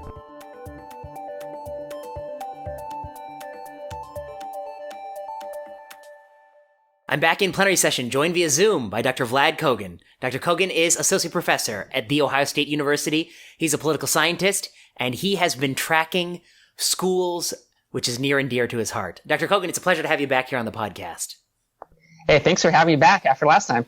Oh, people really enjoyed your episode. I think it's one of the most downloaded episodes of the podcast. Oh, wow. That's great. Yeah. So when we were talking last, we were talking about schools. And I guess we're going to be talking about schools again. Since we last spoke, how long has it been? Maybe a month and a half. We have not had a whole lot of progress on schools. I wonder if you might say where we were then and where are we now? Gosh, that's a good question. So I think where we were, this is probably 2 months ago, is most kids were not in school, certainly not full time. And there was definitely differences, right? So urban districts tend to be less likely to be in school compared to suburban districts. And although I think we have seen somewhat of an increase in the number of school districts bringing kids back at least part-time, really, I think if you look nationally, if you look at like the largest districts in the country, only about half of them have any sort of in-person education. And I think especially in recent weeks, as the rates have gone up, we've also seen cutbacks. So here in Ohio, we've had a number of districts that went from all online to blended for a couple of weeks and are now going back to online just because of the explosion in case counts in their home jurisdictions. Wow, this is tough. And I saw somebody talk about New York City, where they are still being very firm that they're going to cancel school if case counts go above, I think, 3%. But they have become much more lenient when it comes to dining, and they're going to be more permissive on allowing dining to continue, even if cases surpass. I think the pre-specified was 2% there. Just goes to show you. Yeah. I mean, that's the crazy thing. So, here, I'm in Columbus, Ohio, as you mentioned. Our school district has been all online since the beginning of the year. Our restaurants are open, but football and basketball practice is still happening in school. So it's crazy that kids. It's too dangerous for kids to learn. It's not too dangerous for them to come play sports. Now that baffles me.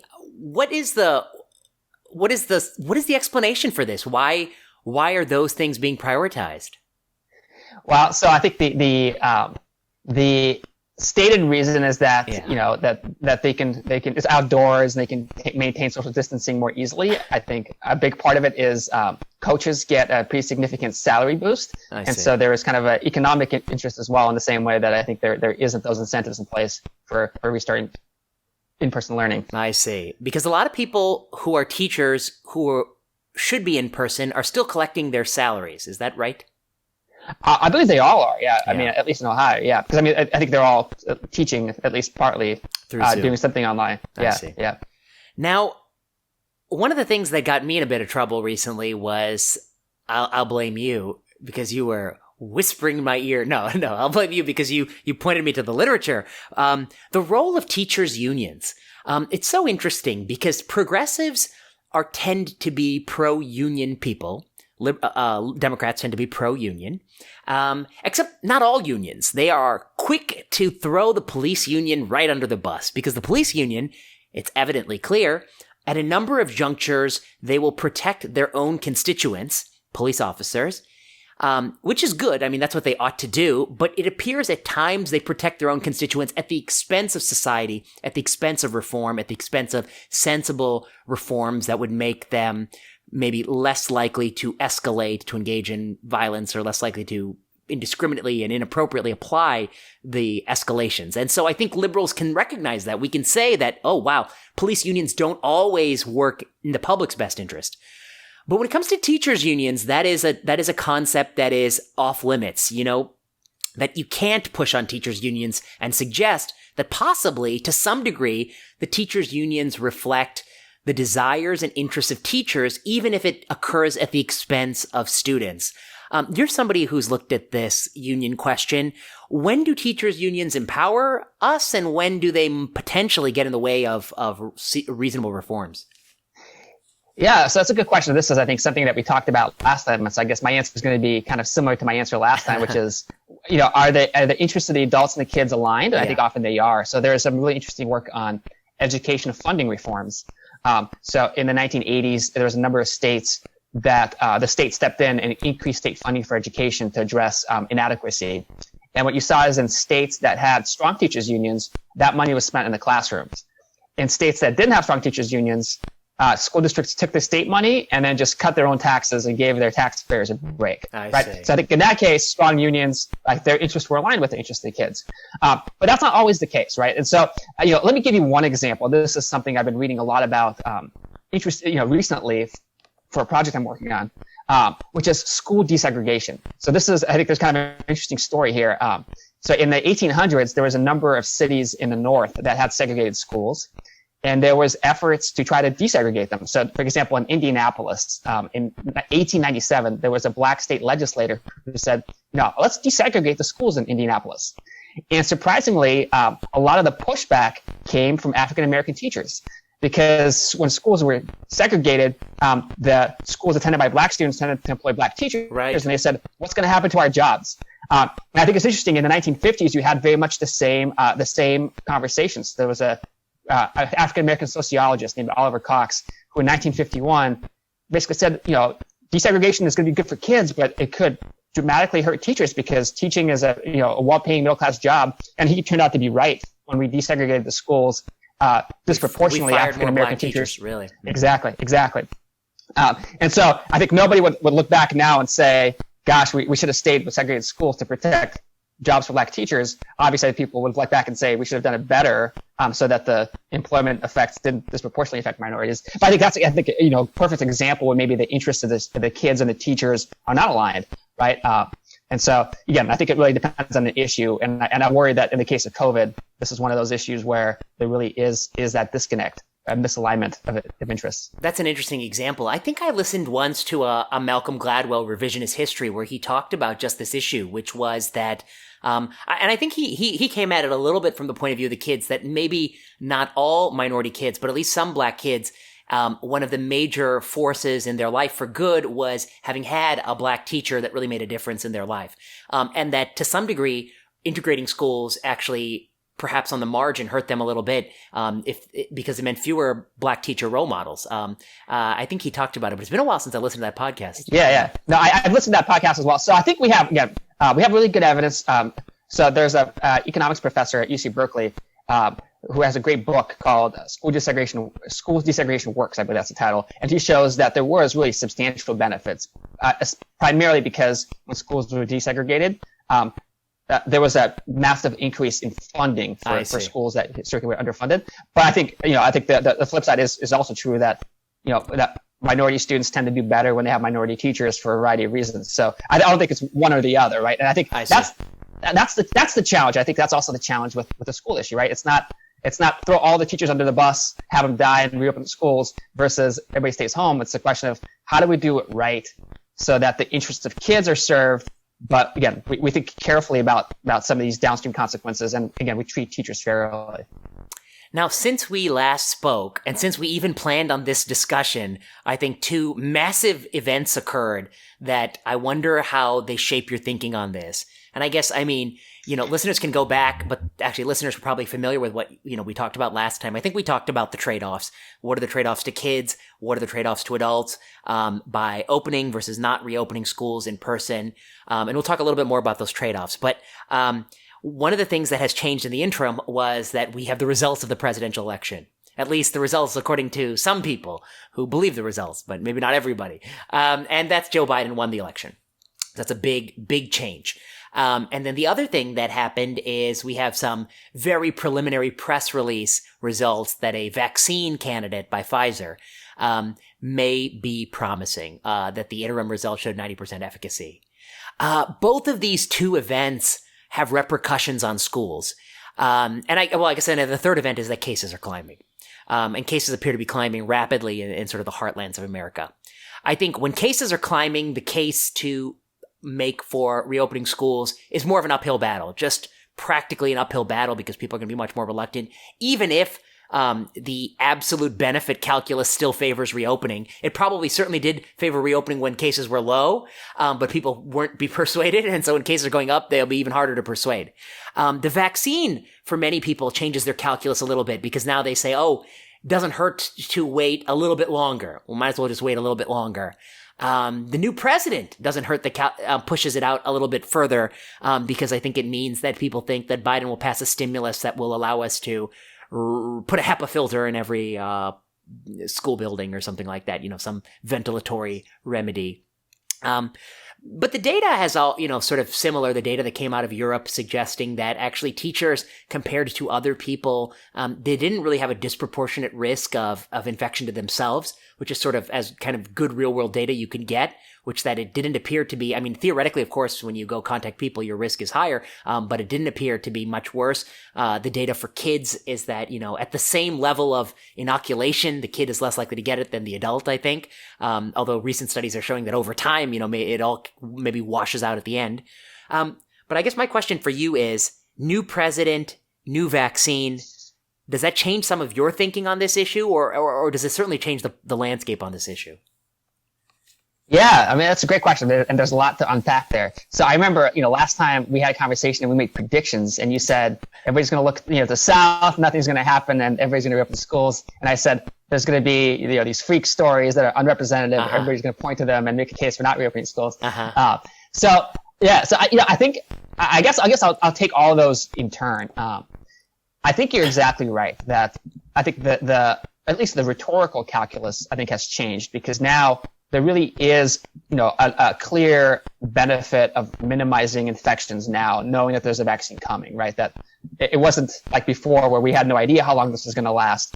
And so I think that makes it, that makes it harder to make the case that, that the trade-off of putting people at risk now is worth it if, just a few months away, we can get them inoculated, which I think is an important case for making, an important argument for making the case that teachers should really be also at the front of the line in terms of how to prioritize the vaccine. So I think that, yes, and the flip side is also that the case counts have gone up, so now the risk of reopening is much higher. So I think if you combine those two, it's become a much harder argument to make, and especially I think in places that haven't opened yet, or which were the most reluctant to open, it's hard to imagine they would consider reopening now, but that those things are true when they weren't willing to do so a month ago. So I think that's one. Two, the presidential election, hopefully, Donald Trump will actually leave office when he's supposed to, but we'll see. I think it's going to be interesting to see what Congress ultimately passes. The Senate, I think, has been reluctant to provide funding for local governments. And I think it's interesting, it's going to be interesting to watch to see, did they attach conditions? Did they say, school districts, if you want this money, you're going to have to do more to reopen? If there are conditions attached, I could imagine that would really also change the calculus of local school districts. Again, we haven't seen any details yet. What the Biden administration itself does, I think, again, it's hard to know. Again, I think Congress is going to be mostly involved in writing legislation. I think the Biden administration is going to matter a lot more in the spring when it comes to testing, of whether we have the annual tests and whether we can actually measure the harms that have been done over the past year. And I think, as an education policy person, getting data to quantify who's fallen behind by how much is going to be so important to target future policy to the right places. And I worry that the tests are going to be, not going to happen with a Democratic Secretary of Education. Mm-hmm. So I guess let me touch on the last point about the evidence. Yeah. So again, I've been a vocal supporter of opening schools, just like you. But I have to say, the evidence is just not as bulletproof as I wish it were. Right? I mean, there's so much uncertainty, and I think that you could read all this evidence in different ways, and I worry that's those of us who advocate for opening schools that we set up, straw man argument, right? In the earliest, people were saying, well, kids can't get sick. So then all you need to do is here's a case of a kid getting sick and you're wrong. Right. Or, kids don't spread it. And here's a Polish daycare and it did spread it. Therefore you're wrong. But I hate that study. Okay. I hate that study. Right. Okay. I know. Okay. But you have the Utah case. Yeah. So I think we have to be careful about, how we frame these arguments. And I think for my money, the most compelling evidence I've seen is a Swedish paper that compares secondary teachers to primary teachers and kind of takes advantage of this grade threshold where above a certain grade they were all online. And I think we have to be honest and say they did find a higher risk for teachers who were teaching in person. Right, it was about the odds ratio was 2, and the family members had a higher risk.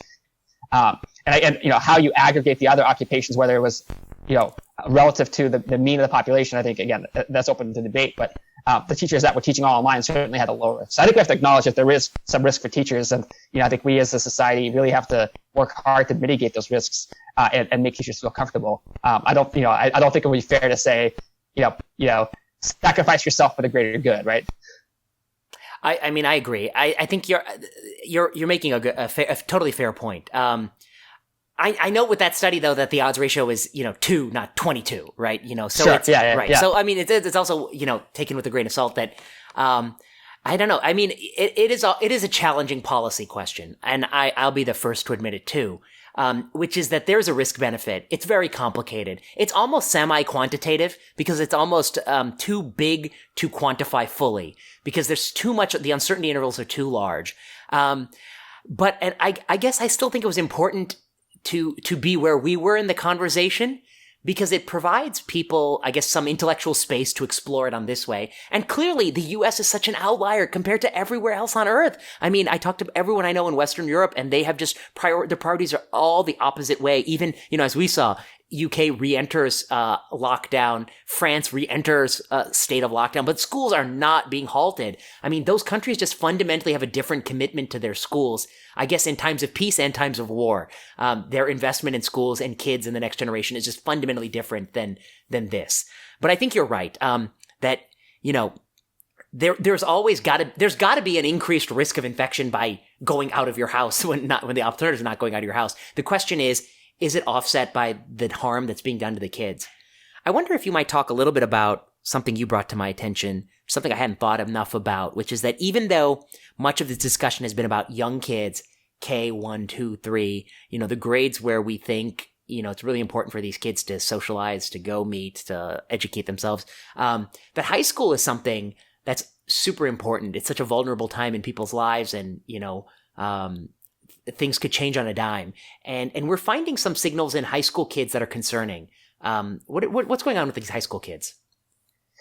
Yeah, it's a great question. So I think just for context, right, the argument that people have made for reopening elementary schools but not high schools is that younger kids are at lower risk both of severe COVID but also spreading it. And I think the other argument is, well, high school kids have the skills to do online learning on their own much more so than lower grades. So the thing I worry about is high school kids are also much more likely to be left alone with minimal supervision. So maybe they're not going to log in because the parent isn't there. Yes. And maybe they're going to go out and hang out with friends and get into trouble. So we don't have much data on that. Although, again, just anecdotally, we have seen, I think, big increases, at least in some cities, of juvenile gun violence. And I think it's difficult to know how the two are linked. But I worry that this is part of that mechanism. Kids left alone are going to get into trouble. I think the other is we've seen big impacts on achievement. So there's been now a variety of data. Los Angeles Unified released some data on high school students. In the Bay Area, there were some school districts where UR released data. In Oregon, there were some districts that released data, and in Texas. And they all show just a huge increase in high school students getting failing grades. Because of online learning. And, I think it's concerning because, again, there's a lot at stake for high school kids, right? Making them stay an extra year is going to, I think, lead to pretty big dropout rates. In many states, you can drop out when you're 16. So many of these kids are over that age. So I worry about a big increase in dropouts. And even if there isn't, so many universities have dumped standardized tests this year because it's so hard to take the SAT or the ACT. So they're really going to be going based on high school GPA, right? That's going to be the only metric available.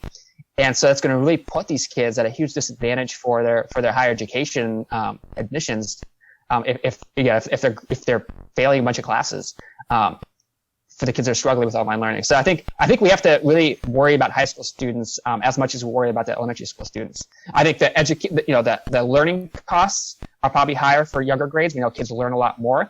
But I worry about some of these other broader social effects. I think they're much larger for the high school age students. I see. That's an excellent point.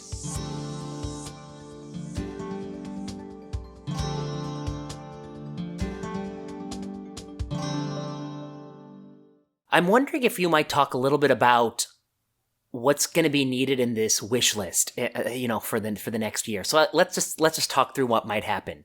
Let's say between now and the inauguration, I worry not a lot is going to happen. We see schools punting left, right, and center. They already said January is when we're going to reopen. Well, we'll see. And so they're punting this ball forward. That to me is not good. And I should just mention to you that since we last spoke, I got Carycruz Bueno to talk about her paper, and we recorded it. And so that'll be coming out soon. Thanks for that tip. That's a great paper. Really interesting look at whether or not online education is a substitute for in-person. And it appears that it is not.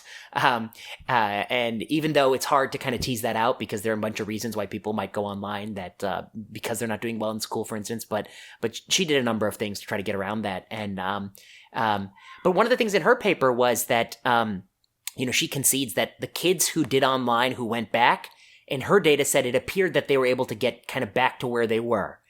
It's a very select group of people who go person, online, and back. But that said, she said that some people are taking it as a note of optimism. Let's say between now and the inauguration, we really don't have widespread return to school. Cases will do whatever they're destined to do, which I think is to peak and then to come down again, hopefully, God willing. The Biden takes over.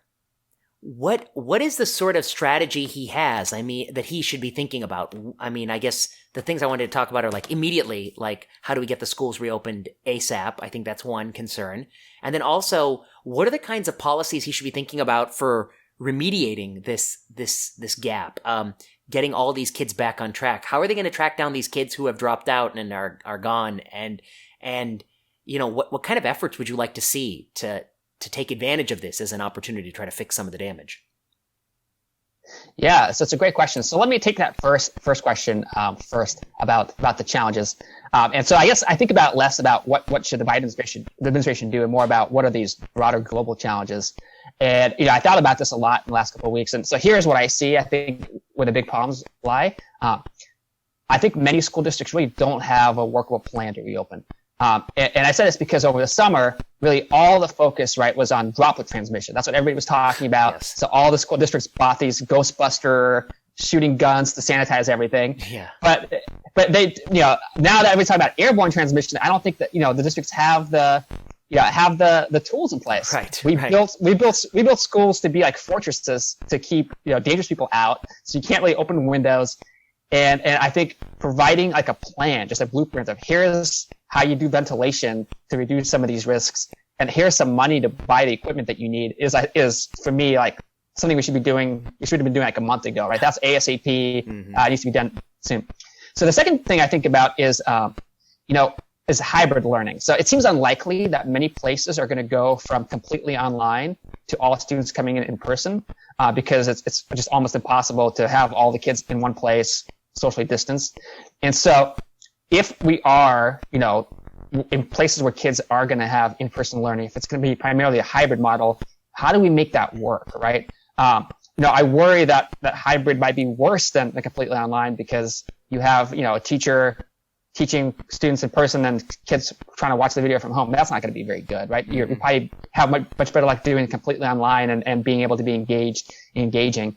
And so, unless we see fundamental changes in staffing, I can't imagine hybrid learning being all that much different, much better than virtual learning. To be clear, what I mean hybrid is like kids coming in 2 days a week in person, two days a week online.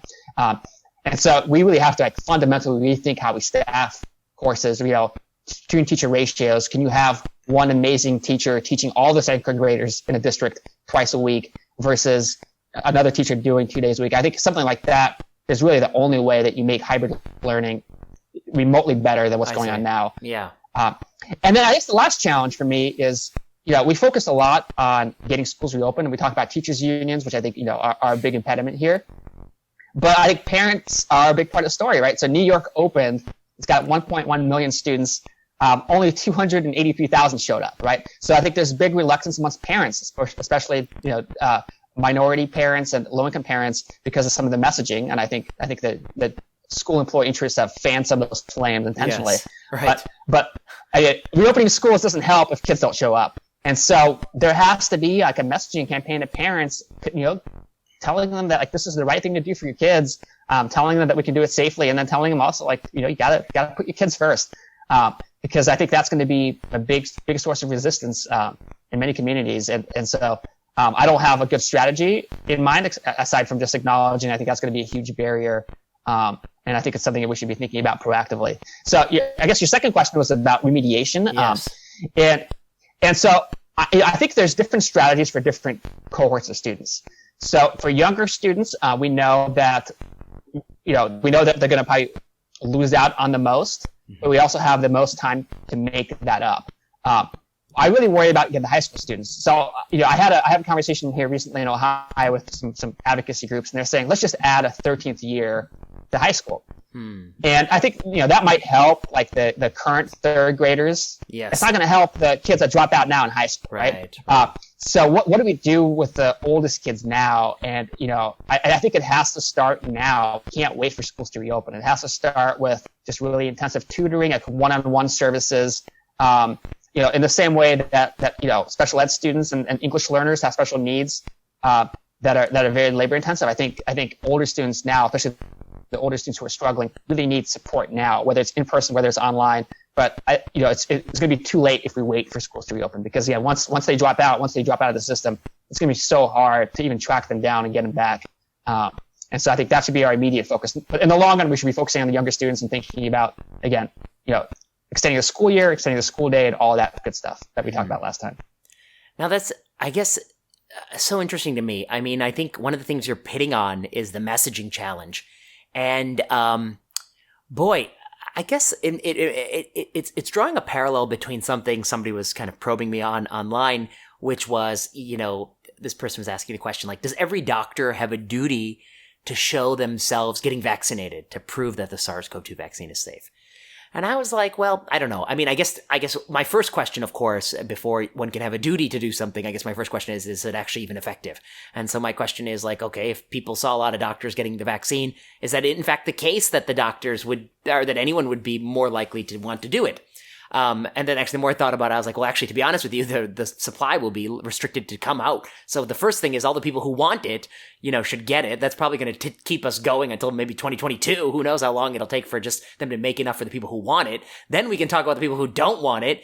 And the people who don't want it are divided into those who have already had COVID and recovered or worse, or the people who don't want it and who have not had it. That's the problematic demographic. But I was like, we can come to that when we get there. But as I was thinking more about like doctors modeling behavior, I was looking at my Twitter feed, and some doctor was cursing out the Don Jr. and Eric, the geniuses of the Trump life, the heirs to the throne. The Don Jr. They had some joke about John Jr. and somebody else was talking about their nepotism and conflict of interest in the family.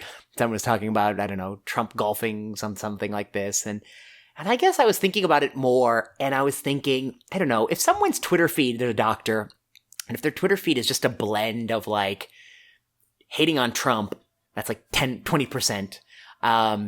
Vaccines are good for you, 20%. Masks, wear masks, 20%.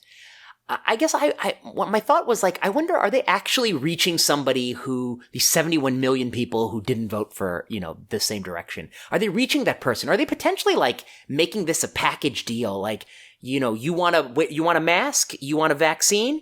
You got to be against school opening, and you got to be for Roe v. Wade. Is this are we making these like weird? And it's like, at the end of the day, like we don't want to bundle this. It's not a Comcast bundle. We want all of these things separate. So maybe more people buy into vaccine, more people buy into reopening schools.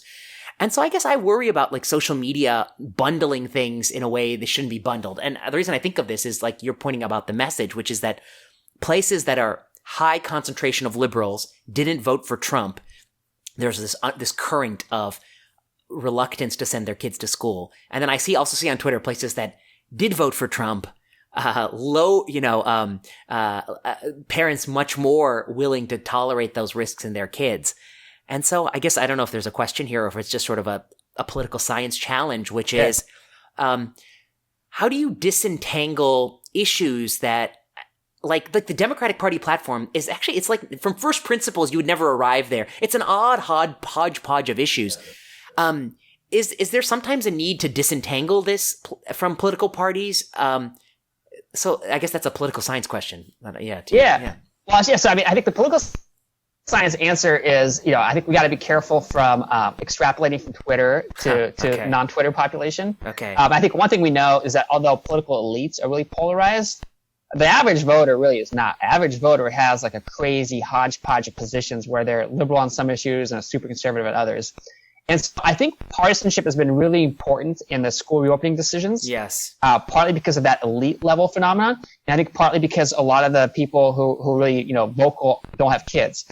I think for people that actually have kids, I suspect this is mostly not partisanship that's driving the decisions. I do think there is kind of some rational self-interest. I see. And so, just talking to parents and observing school board meetings on Facebook when people comment. Yes. I've heard two kinds of arguments that I think we can address without, sidestepping just the partisan issue. So I think there's still many people who are very concerned about the impact on their kids, right? Who say, do you want my kid to die?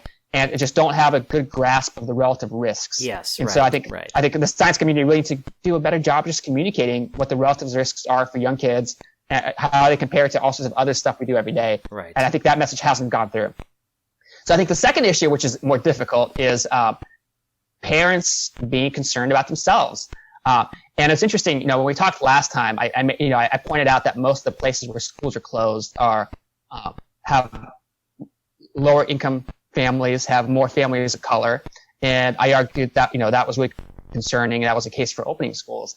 And what I've seen in recent weeks is that kind of talking point get turned around. And so many of the folks fighting school openings kind of use that same argument and say, well, these are places where we have more minority parents, and we know that COVID has big racial disparities in terms of its impact, especially in that 30 to 40 age group, right? That's where we see huge racial differences. And so if you open those schools, you're going to put minority parents at greater risk. And so, those schools should stay closed longer compared to suburban schools where we don't have those at-risk populations. Right. And gosh, I just don't know what to say to that. I mean, I just don't know, aside from telling parents that you have to accept some risk so that your kids can have a better life. I just don't know. I just don't know what a good response is to that. I don't know. What do you think? Yeah, I find that tricky because I guess it is not clear to me that the reason why the 30 to 40-year-old minority people are disproportionately being harmed from COVID is that their bodies are more susceptible to the virus, right? I don't think that's the explanation. I think it has to do with the fact that society has discriminated against them in very insidious ways. They're more likely to have jobs where they have to keep working and wake up early and go and expose themselves to the virus, and they have less resources at home, and they may have, different diets and different exercise habits, and, all the ways in which social determinants of health take a toll on somebody. And so I think my gut reaction, although I don't have like like you said, there's a lot of uncertainty here. My gut reaction is that by trying to shield them from the virus by depriving their kids of an education, I think we'll end up harming the kids and won't protect them that much. But I don't think that there are going to be disproportionately likely, like the delta of their bad outcomes is not going to get a lot worse when their kids go into school.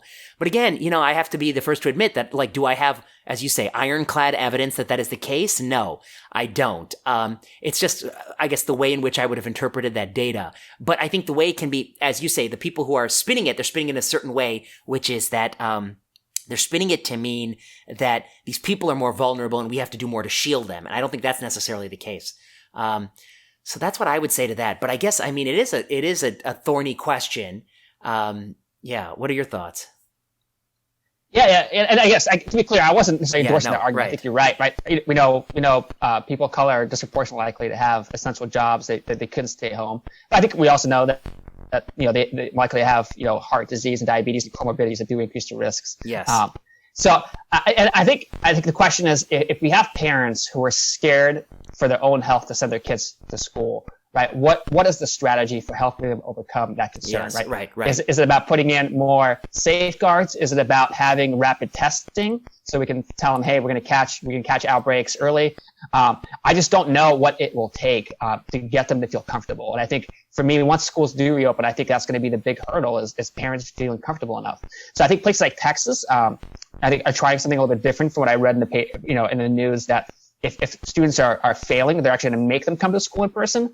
I can imagine a lot of pushback to that, right? That we're going to tell you that your kid has to come and put you at risk. I don't think that's going to be like a winning strategy. I see what you're saying, right? Yeah. I think what you're alluding to is a challenge that I see now. There's a theme emerging here, which is like the mask adherence, these vaccine reluctants who someday may cause us a problem, but at least for now they're on the back burner. School reluctance, which is messaging. And I guess, there's a new COVID task force, and somebody tossed out this idea on Twitter that there needs to be like a separate task force with psychologists, behavioral scientists, I don't want to say propagandists, but like people who study the art of persuasion to think about messaging. And I guess my only thoughts would be, I think that, everyone always says that leadership is setting an example, but maybe for some of these issues that the politician should be one step removed from the messaging, that the messaging should be a neutral party. They can easily become politicized like Fauci has become. But maybe if it's directly the person you either voted for or voted against, maybe that's not the ideal person to be going out there with the message. I don't know. And maybe what it actually takes is some part of this task force should be tasked with the thought of messaging, not just today, but also messaging in a way that you don't look like a hypocrite or fool, right? So that's one of the problems with the schools, was that the messaging by some parties was so fear-mongering because they didn't want the school to reopen, curiously, after Trump said that it should open, that there's a legacy from that, and it's harder to undo that when we do want it to open. Thoughts on that? I mean, maybe we do need some sort of special thoughts on messaging. Yeah, I think you're right, and I think I know you're a big fan of randomized controlled trials. I think this is the place to do it, right? I mean, the Obama administration had like a whole behavioral economics team that would like set out different postcards to get you to pay taxes to see what messaging worked, and I see no reason why we can't do that with school reopenings to see what kind of messages are more effective, like what kind of community leaders do you need to be the face of that messaging. But I think this is something that we're not thinking about enough. I think everybody's focused on just force the districts to reopen, and I don't think enough people are thinking about the parents and getting the parents on board. And I just hope that's going to be a big part of the conversation in this space. Let me ask you a question about schools, which I don't think I fully understand, which is that it really matters where you live a lot in this country, the quality of the school. When I was in Portland, there was somebody who lived in this part of town that I don't think I've ever even been to, Dunthorpe, and it was like some like little private set of houses where I think like some of the trailblazers had their home, and this person was saying to me, people buy in this neighborhood because the school system is like exceptionally good, like better than the best private school, like it's so good, and then there are other school systems that are just terrible. I guess maybe I just don't know the political history here well enough. But how did the United States end up in a situation where so much of the school authority was at this local municipality level? The state is under no obligation to standardize, reimburse, the dollar per kid at these schools, that you can be 1 mile here and the greatest school and 1 mile there and the worst school.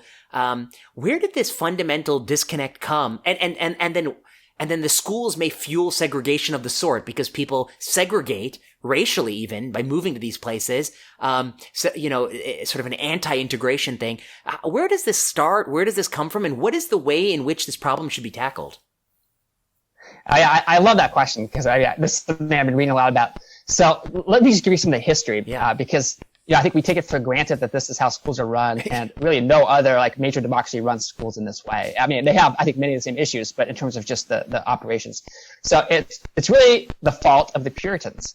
So the Puritans in like the 1600s said, we got to make sure that kids can read so they can read the Bible.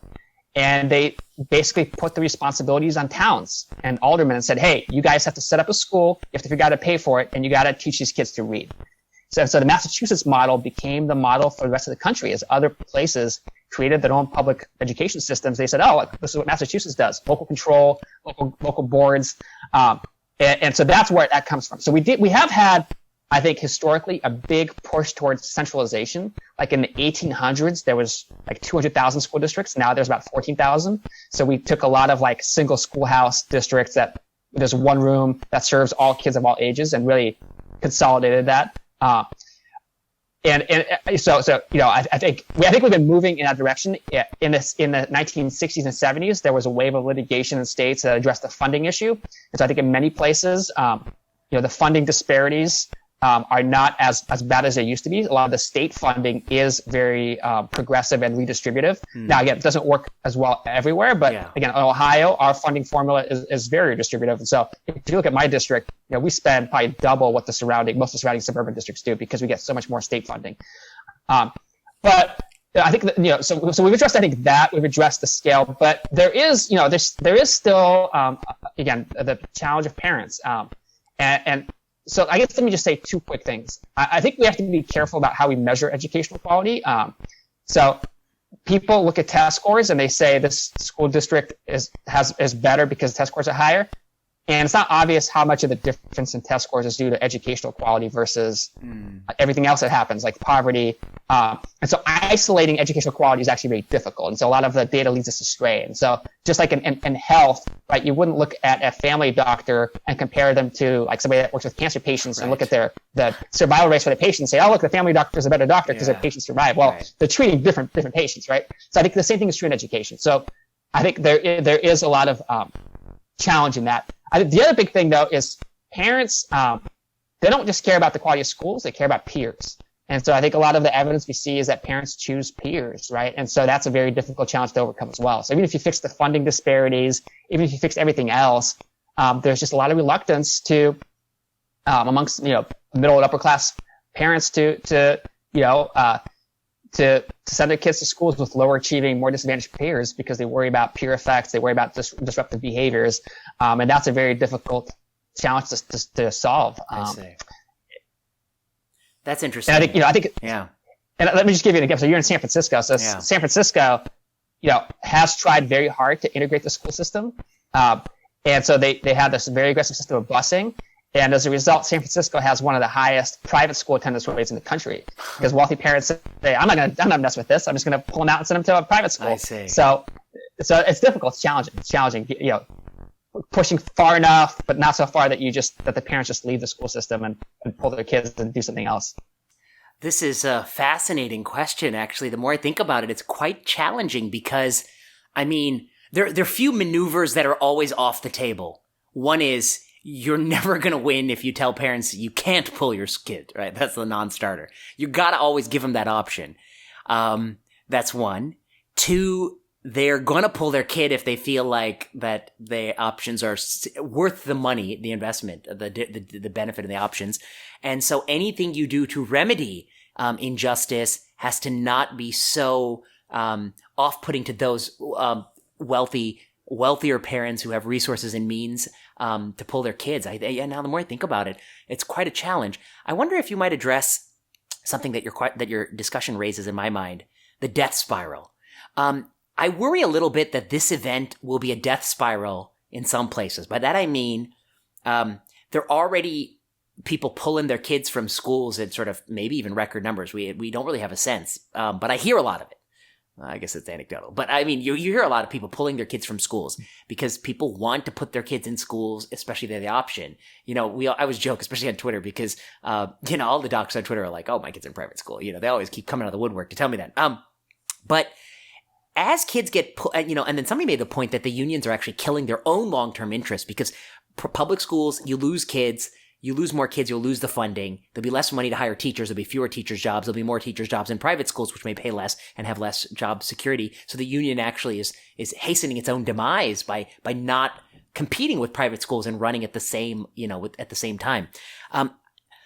Do you think about, is there a possibility that places are entering this kind of death spiral, that it's going to be very hard to claw back, that public education is going to be facing an uphill climb in the future? What are your thoughts on this? Yeah. So it's a great question, and so I thought about this a lot as well. And I think well, there's a couple of dimensions. Looking at the data on enrollment, it looks like disproportionately some of those enrollment losses have been in kindergarten. So parents are waiting an extra year to send their kids to kindergarten. So I think it's going to be an open question whether that's just a kid delayed or that's a kid pulled. And what I worry about is next year, are we going to have 2 years of kindergartners coming at school at the same time and the logistical challenges that will create? I don't think that's something that school districts have really begun thinking about yet. Spots are they gonna, yeah. And so the other side, this is actually, there's a big literature on this, on the impact of competition on public schools. And so a lot of people make the argument that you make in regards to charter schools and private schools that, not only do they cream skim, they take the best students, but a lot of the costs are fixed. And so as you lose students, right, your cost per student goes up, and it does create this death spiral. We haven't really seen much evidence of that, I have to say. And there is also this, I think, complementary, or I guess the opposite effect, which is I think we do have evidence that when there's greater competition, private schools innovate and they actually improve the quality of their teaching. And so I think it could go either way, right? We could see school districts facing all these financial pressures. We could also see them step up and try to win these kids back doing things that they would not otherwise do. So it could be kind of a kick in the butt that drives some positive things in the education system. I think it's an empirical question, and so we got to watch to see what happens. That's well put. That's interesting. I guess I got one big last question for you, but before I say that, I just had to say it was not amusing to me. It was sobering to me to watch Emily Oster and the response she got on Twitter, especially since our last conversation. A lot of negativity directed her way because people feel like her data set was not as ironclad as people would want it to be. You said something that I thought was really telling, which was that this is somebody who sort of single-handedly is collecting data, and a lot of data, with all the caveats of selection bias data and that sort of thing, in a space where no one is really collecting data. And as much as you want to criticize her, you got to at least temper it a little bit. Any thoughts on that? Does it speak to the emotions in the room being so hot, the way people responded to her? Yeah, I mean, great question. Yeah, I think I'm with you, right? I mean, I think it's sad.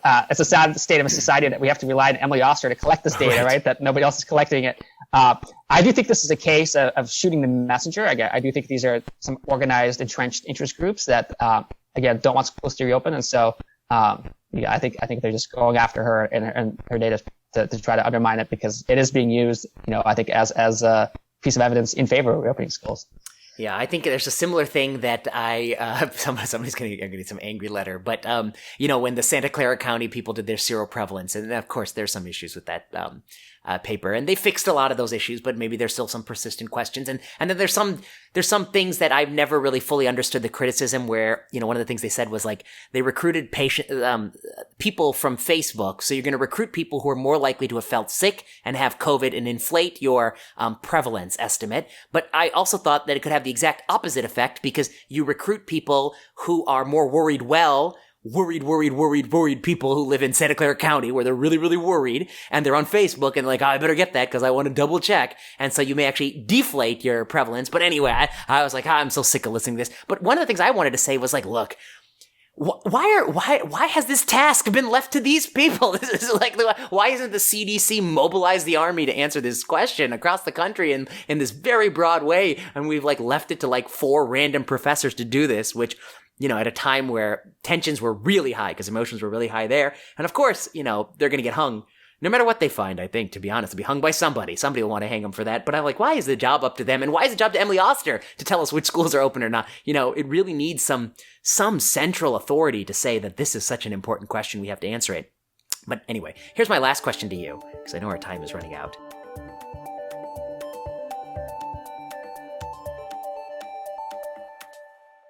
Education.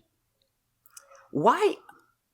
I guess when I was a student, this was the early 1980s, and this was like suburbs of Cleveland, and then I lived in Pennsylvania for a while, and then I lived in Indiana, Northwest Indiana. And even in the course of my own, so I was 100% public education, and even through college, I went to a public college. I always felt I got a really good education. Because like there was, there's always going to be some class or some teacher you just doesn't connect with you, but there's always like, 2 out of every 3 teachers was somebody who, I felt like really made a difference, took some time. And if I asked them some question after class or something, they're always very interested. So, I have a lot of fondness for that public education those years. I remember when I started, there was art class with paints, and there was music class, and there was all these sort of non-STEM classes, and I remember just sort of feeling a lot of value from those classes. As I went through in my own life, because I'm a sort of I was born 82, the funding for a lot of that dried up, and, I think arts fell out sometime when I was in elementary school, and music also fell by the wayside. And there's sort of this relentless focus on arithmetic, certain topics over other topics. And I guess my question about education is, how do we decide like what to teach these kids? How do we, and are the things we teach and evaluate and test just like a certain type of thinking? I sometimes feel like, you and I are professors, and when you're a professor, it's this on steroids. Like people are like, oh, I don't know, sometimes, not to me. Nobody will ever say anything good to me, but somebody will say somebody like, oh, that person's really smart. They're really good. I was like, they're really good at one type of thinking, which is like analytical thinking. This person says this, I'm going to say this. This person says this, I'm going to say this. This is the counter objection to this. This is the way around this. This kind of argumentative, analytical thinking. It's not the only type of thinking. I don't know. People who are really good at chess, they think a little bit differently. I think it's not the same as what the professor thinking. There are people who are very creative and they think in a different way. There are even people as a doctor, I think I also see a range of thinking that's not the professor thinking. The professor thinking, writing papers, getting them through peer review, getting them published, that's a type of thinking. Anyway, it's a long thing, but I guess what I'm trying to ask is, are we narrowly like teaching kids that the only type of intelligence that matters is one strand of intelligence? Are we depriving them of other ways in which people can be intelligent? And how did this agenda get set? Who decides what's the priority and what to fund? Any thoughts on this in this space of like, what do we teach them? Yeah. Yeah, so great question. I mean, again, there's an interesting kind of political history here, right? I think it started with Sputnik and this belief that the Soviet Union, had kind of we've fallen behind and our educational system was to blame. In 1980s, President Reagan put together a commission on excellence in education. This was around the time when we first started getting some of these comparative international exams that showed the United States not doing so well. And so they published this kind of provocative report, Nation at Risk. They basically said, this is a national security disaster. If we're behind, this is going to really put our economy at risk, our competitiveness at risk. So I think that's some of the context. And what was being measured on those exams was primarily math and language arts. I do think there is some practical considerations here as well, right? So one of the things that people say a lot is, if you can't read by the end of third grade, you're really at a disadvantage because you stop from, learning how to read to reading how to learn. You have to have some of those basic skills in order to engage some of the later materials. So I think that's some of it. But the other big don't worry about that consideration anymore because we invented Twitter to get around the reading requirement for life. Right. No, Right. Go on. Yeah. So the other side of it is inequities, right? So the No Child Left Behind, whether you love it or hate it, I think one of the things it really showed us, it for the first time required states that had testing, and many states already had testing by the late 1990s. But instead of just showing the average for a school and the average for a district, you had to disaggregate it by racial group, by SES group. And for the first time, we had, really powerful data about the size of these inequities. And I think it's one thing to say, for the high achieving middle class kids, like they need more art, they need more music. But for some of these disadvantaged students who are grades behind academically, right? Like it was like triage. We got to fix that first. I see. Okay. And I think we made some progress, but we're still really far behind. So I think it was just a matter of priorities, right? If we have a limited time in a school day and we have kids who are 2, 3, 4 grades behind in math and reading, let's focus on those basic skills. So I think that's kind of the history, and I think that's how we got here. But there is a big debate. There's a big debate in this in this literature of what is it that we measure with test scores. So a lot of important work, Raj Chetty's work especially, showing the importance of test scores for predicting later life outcomes. That was based on relatively low stakes exams. And so I think a big open question is, as we've put a lot more weight on these exams and we've really geared the entire system of helping students do well, right? Is it coming at the expense of other stuff? And so there's a big debate about how well do this, performance on tests and growth on tests predict educational attainment, college completion. And I think there's also some really important work really in the last couple of years that suggests that these cognitive skills, like how you do on test scores, are important, but there's all these other non-cognitive skills that are even more important. So teachers that do a good job of increasing student attendance, students that do a good job of decreasing student disciplinary behaviors, those effects actually seem to have much bigger impacts on predicting like school completion, on predicting college attendance, on predicting involvement in the criminal justice system. And so I do worry that, we focus so much on these cognitive skills that are easily measured with standardized test scores that we have kind of perversely discouraged investment in some of these other areas that are probably just as, if not more important for predicting the things that we care about, which is long-term outcomes. I see. I mean, that's very fascinating. Some of the test score being a predictor of long-term outcomes might be a self-fulfilling prophecy because the test is a requirement to advance. I'll just give you one example. Like in medicine, there's this MCAT that people, whatever, they use it a lot to decide who goes to the medical school. And then somebody was like, I frankly think, my gut feeling is that it tells me absolutely nothing of value and that I'm going to figure out what I need to know about somebody when I round with them on the wards. And someone was like, it is a predictor of whether or not they graduate. I was looking into it a little bit more and I was like, wait a second. It's predictive of whether or not they graduate, but one of the things you have to achieve to graduate is pass a very comparable standardized test. So I was like, okay, yeah, of course, somebody who's good at the standardized test is going to be good at it later, and so it's a predictor of graduation because the person not good at it. But is it a predictor of like external things? But I'm sure that you guys try to get around that a little bit. Even the demoralizing that comes if somebody keeps getting bad test scores, they might be more likely to drop out just because you keep shaming them. I don't know. Thoughts on that? I mean, but it has a predictive effect beyond that?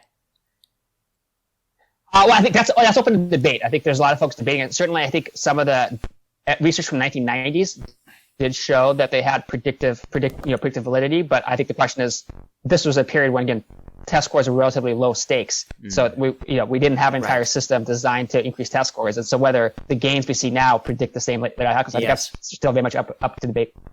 Well, that's well said. It's a fascinating topic. I mean, I guess I think our pod. I mean, I'm very glad we did the podcast we did, and I'm glad I got to talk to Alistair and some other people and Stefan, people who are all very like-minded on this issue. I mean, there is a lot of uncertainty, but there are a few things that I think everyone should have agreed upon, which is that this is a priority, certainly a priority over sporting events and bars and nightclubs and strip joints and restaurants, and that's something that I think people in Western Europe readily understood. That's something that I think people here didn't understand. I still think that there is some opposition to this because Trump put a thumb on the scale.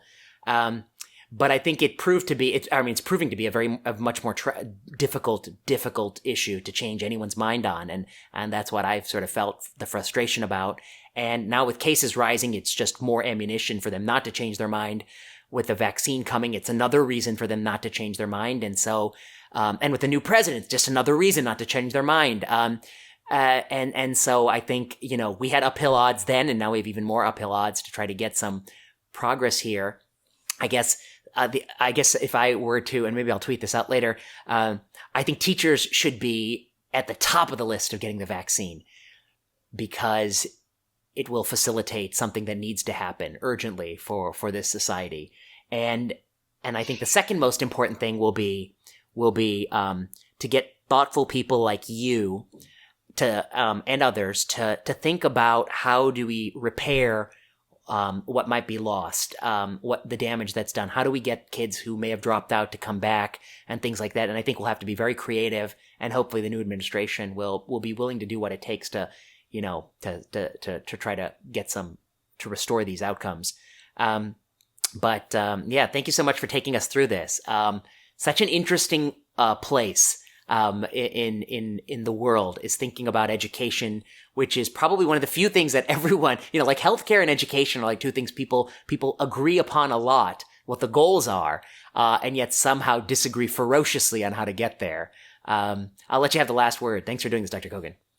Yeah, no, thanks for having me on. I completely agree with you. And I guess if there's one thing I could stress, I could probably be the same thing I stressed last time, which is, we can't wait for schools to reopen to start figuring out how to make up for some of this lost ground. So if there's one thing I can emphasize is we got to start now, right? Even if schools are closed, we got to start now addressing some of this remediation because it's just going to be too late. It's going to be too late if we continue waiting. Oh, I lied. I said I have one last word. I think one of the other things that this has taught us, this whole episode has taught us, is that people do not understand thinking about risk. I think, Nassim Taleb is actually a very interesting thinker. You don't have to agree with him on everything, but I think he's quite interesting. He's truly an original thinker. And one of the things he was, talked about is fat tail risk. And if people had thought more about fat tail risk, they might have been a little bit better prepared for COVID, which is a fat-tailed probability event. It is a rare event, but if it were to happen, it has tremendous implications. And people weren't thinking that way. And then I think people have a tough time thinking about daily risk. Like, you drive your kids to school every day. You leave your kids at soccer practice. You let your kids walk a few blocks. You let your kids do a whole bunch of things. You let your kids go to school in flu season. You let your kids do so many things that put them at risk, and people are not good at, 1/10 of, 1 in 1,000, 1 in 10,000, 1 in 100,000 risks. How to think about that. It just becomes, I don't want my kid to die. Well, of course nobody wants that. And if you really want that, you could lock him in like Rapunzel in the castle and never let her go anywhere. But we have to have these trade-offs and think through these trade-offs. And, all we were trying to do is articulate, what I'm still trying to do is articulate the trade-offs and that there are trade-offs. And I think that's something that people aren't good at. And this has shown that they're really not good at it. And maybe that's another frontier for education, is how to make people good at thinking about that. No, I think you're absolutely right. So Cass Sunstein has a great book, I think by about 20 years ago. I think it's called Risk and Reason, where he makes exactly this argument in the context of like regulatory policy that as a society, we make all these irrational trade-offs because of these cognitive biases, right? Like when a plane crashes, people drive more, which is far worse, right? Those are the risks. Right. And so this has always been a problem. We know like the availability heuristic is a big issue. People amplify things that are really salient. And certainly, like, there's nothing more salient than COVID, right? That's what everybody talks about. So those risks are just at the top of people's minds. And so I think changing the conversation and trying to bring people back to kind of reality and really pushing people to think carefully is really the way to go. I think that's really the only way that you can help people, understand the relative magnitudes of these various risks. Dr. Kogan, thanks for joining us. Thank you.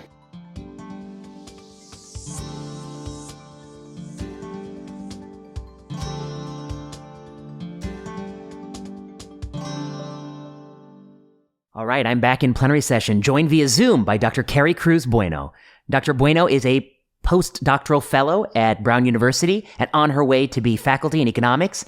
And she is the author of, I guess, many things, but one thing that caught my interest, which was a really wonderful paper out now, working paper, entitled Bricks and Mortar versus Computers and Modems, the Impacts of Enrollment in K-12 Virtual Schools. Dr. Bueno, it's a pleasure to have you on the podcast. Hi, thank you for having me. It's a pleasure being here. I was just talking about how I reached out to you, hopeful that you would do this, and I guess my email was correctly labeled as spam and deleted. and then if my admin didn't try to reach out to you later, it wouldn't have happened. So I just looked at my calendar one day and I was like, oh, I'm talking to her. Oh, it's wonderful. So I look forward to this. So I guess I would say that, we're talking right now, it's Monday, and we just learned some stuff about a possible vaccine coming. So that might change things a little bit. But I think the discussion, and it's still so relevant that we live in a moment right now where so many kids have been switched abruptly from brick and mortar classrooms, being there in person, to being virtual. And we've explored some of the themes of education on this podcast and how important education is in upward mobility and in career outcomes. And I've said many times, maybe a bit over the top, but I say that it's like the last tattered ladder left in America for upward mobility. We've done so many things to poison and break the ladders of opportunity. Education is one of the last things we have. And so I think I was very concerned with how we've halted schools and how we've done that because we think there's this theoretical risk of increasing spread. I think some medical data that I've talked about suggests that risk may be overstated. And then the downside to kids and their health and their well-being, I think, is huge. But one of the things that I had heard back from people was, well, how do we know online education isn't as good? Maybe it's as good. Maybe it's better. And you're shaking your head. And then somebody pointed me to your paper because you have really thought about this really long and hard, and you've done a really nice study that tries to get at the causal link between online and in person. So I wonder if you might, I don't know, maybe first actually tell us a little bit who you are and what you do, and then let's talk about your paper. I didn't prepare for that. My little spiel, I guess, about who I am. Yeah. I guess it's a really long story. I'll try to condense it as much as possible. So my name is Carycruz Bueno. I finished my PhD in summer 2019. I am a proud Black Latina. My family originally comes from the Dominican Republic. And I think really going back and forth between the U.S. and Dominican Republic over the summers is where I really started to get interested in economics and these education issues. As we know, the developing countries and low-income countries such as the Dominican Republic have even worse education outcomes than here in the United States. So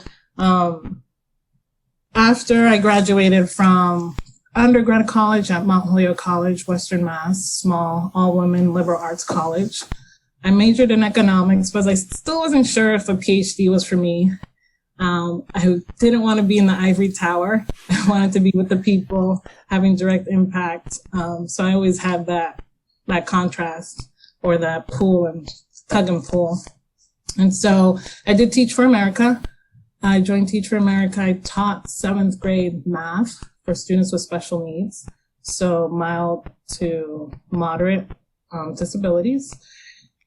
Yeah, and I think being there for 2 years, teaching the students, Hawaii is a very different, diverse population, a lot more Asian, lower income countries, a lot of countries that I had never heard of, and a lot of Native Hawaiians who are homeless or very low income and have been displaced with different U.S. policies. So I think there I really got the energy, and I saw being a teacher, how hard it is. It's the hardest job ever. My heart always goes out to teachers because literally I was working 18 hours a day, any given day, between grading or thinking about my students, planning for them, and really trying to make thoughtful lessons that were relevant to students in Hawaii. So you say, oh, just take a textbook and use it. But the examples in all the textbooks were like kids in Colorado surfing, like a math example, like, oh, what's the degree of this hill? And they're like, we've never seen a surfboard, seen a snowboard in our life. So what I'm getting at there is like also like the cultural awareness that teachers have to teach a diverse population of students. So all that to say is that it wasn't a direct path to my PhD in economics. I'm really grateful that I had that opportunity to be in the classroom and see a little bit firsthand all the issues that school systems face in a day-to-day when you're in the trenches with the students and other teachers. It's a lot of hard work. After my 2 years in Teach for America, I really wanted to get back to policy. I kept thinking about all the different ways that econ research, education research could really have an impact on a greater population of students. And so I think that's my background when it comes to education. And I didn't know any of this, but it's super fascinating. So I guess, even before you were a doctoral student, you really have spent a lot of time thinking about this issue. Education is deeply important to you. I don't think I fully appreciated that. I just read your paper and thought it was wonderful. Oh, so, oh, wonderful. Okay. I mean, I think that's really helpful to get a sense of that. And having had that hands-on experience, that probably does inform your economic work as well. And so then you did your PhD work, and this is your postdoctoral work. So actually, this work is from my PhD. I see. It's part of my dissertation. I see. From Georgia State. And I mean, you must have been working on this before COVID and before Zoom, right? So like, how did you know that this was going to be perhaps, such an important topic? You didn't know? I didn't know it was going to be, there's no way I could have predicted COVID-19. There's no way I would have known so many students would have been displaced today. Although there has been some evidence that scientists and doctors like you have talked about something like this coming. I don't think the average American thought about these things. But when I started this project as early as, I think, 2017 officially, or 2016, I started talking with the administration at Georgia. And my interest was there's these full-time virtual schools in 18 different states in the United States, including Georgia, which is where I study. And what I saw studying just the charter schools in Georgia with different projects I was working on with my advisor at the time and now co-author Tim Sass, is that these virtual schools looked very different from the other charter schools in Georgia. But we would have our meetings, we would talk about it, and we're like, what's going on here? We don't know. We should put a pin in this and come back to it. I see. And so when you're thinking your PhD program, like what can I study? What hasn't been done? Not much has been done on full-time virtual schools. And that's millions and billions of dollars, if we think about the US over the 10-year period, have been spent on these schools because these are public charter schools. And so for me, it was understanding, is this a really good investment? Are we getting our return in education? These are the fastest growing types of school choice. Is that true? I didn't know that. Yeah. It is. And so prior to COVID-19, when I give my talks, I always like, prior to COVID-19. Yes.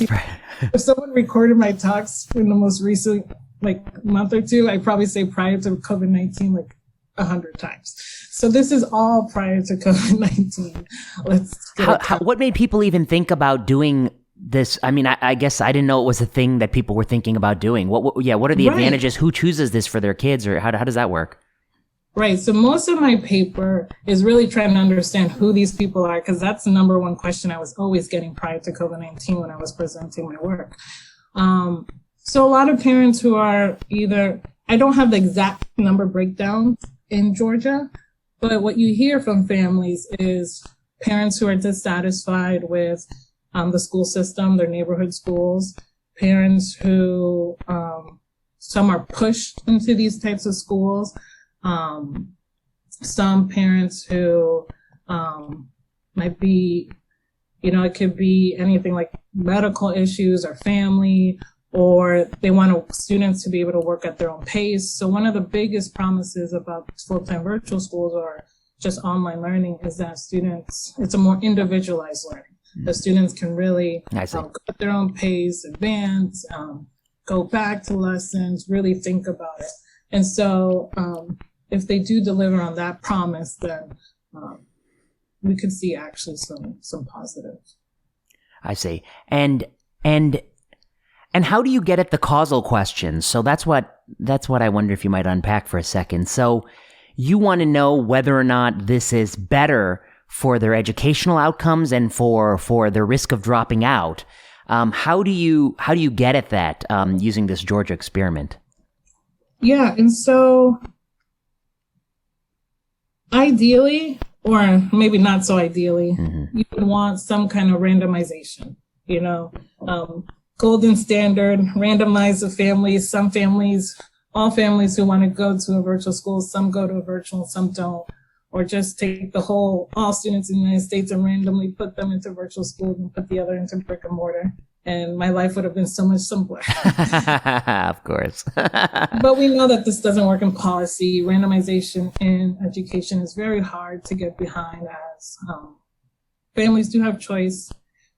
Families should be able to choose with the knowledge and with the results and with the data behind it, what schools they believe are best for their students, for their children. And so, in the absence of that, virtual schools are not oversubscribed, so there's no lottery to them.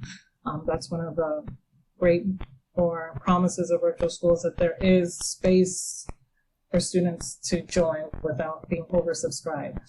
And maybe that'll change post-COVID-19, but prior to COVID-19, there has been no oversubscription of these full-time virtual schools. And so what I do is I take advantage of having 10 years worth of data of Georgia. And so any student who attended a public school in Georgia from 2007 to 2017, I see them in my data, obviously very confidential, de-identified. I don't know anyone's information. I can't identify any student. And also when I present these results, it's never at a student level. So I know that's always a big concern for families and non-researchers. The most secure systems at Brown as well as at Georgia State to really protect the identities and information of these students. And so I have their information. And what I do is there's a couple different things I do. First, I do what in economics we call individual fixed effects. And that's a lot of fancy words for I compare the student to themselves. So I compare the student when they were at a full-time virtual school to when they were at a brick and mortar school. I see.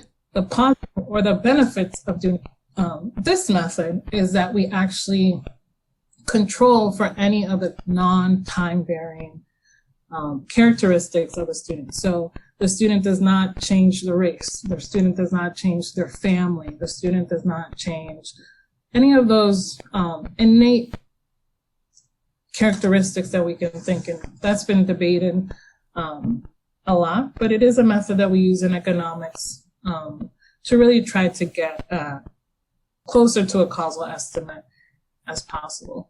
And so one of the issues with student fixed effect or individual fixed effect is that there could be a shock that's time varying right before the student switches to this virtual or full-time virtual school.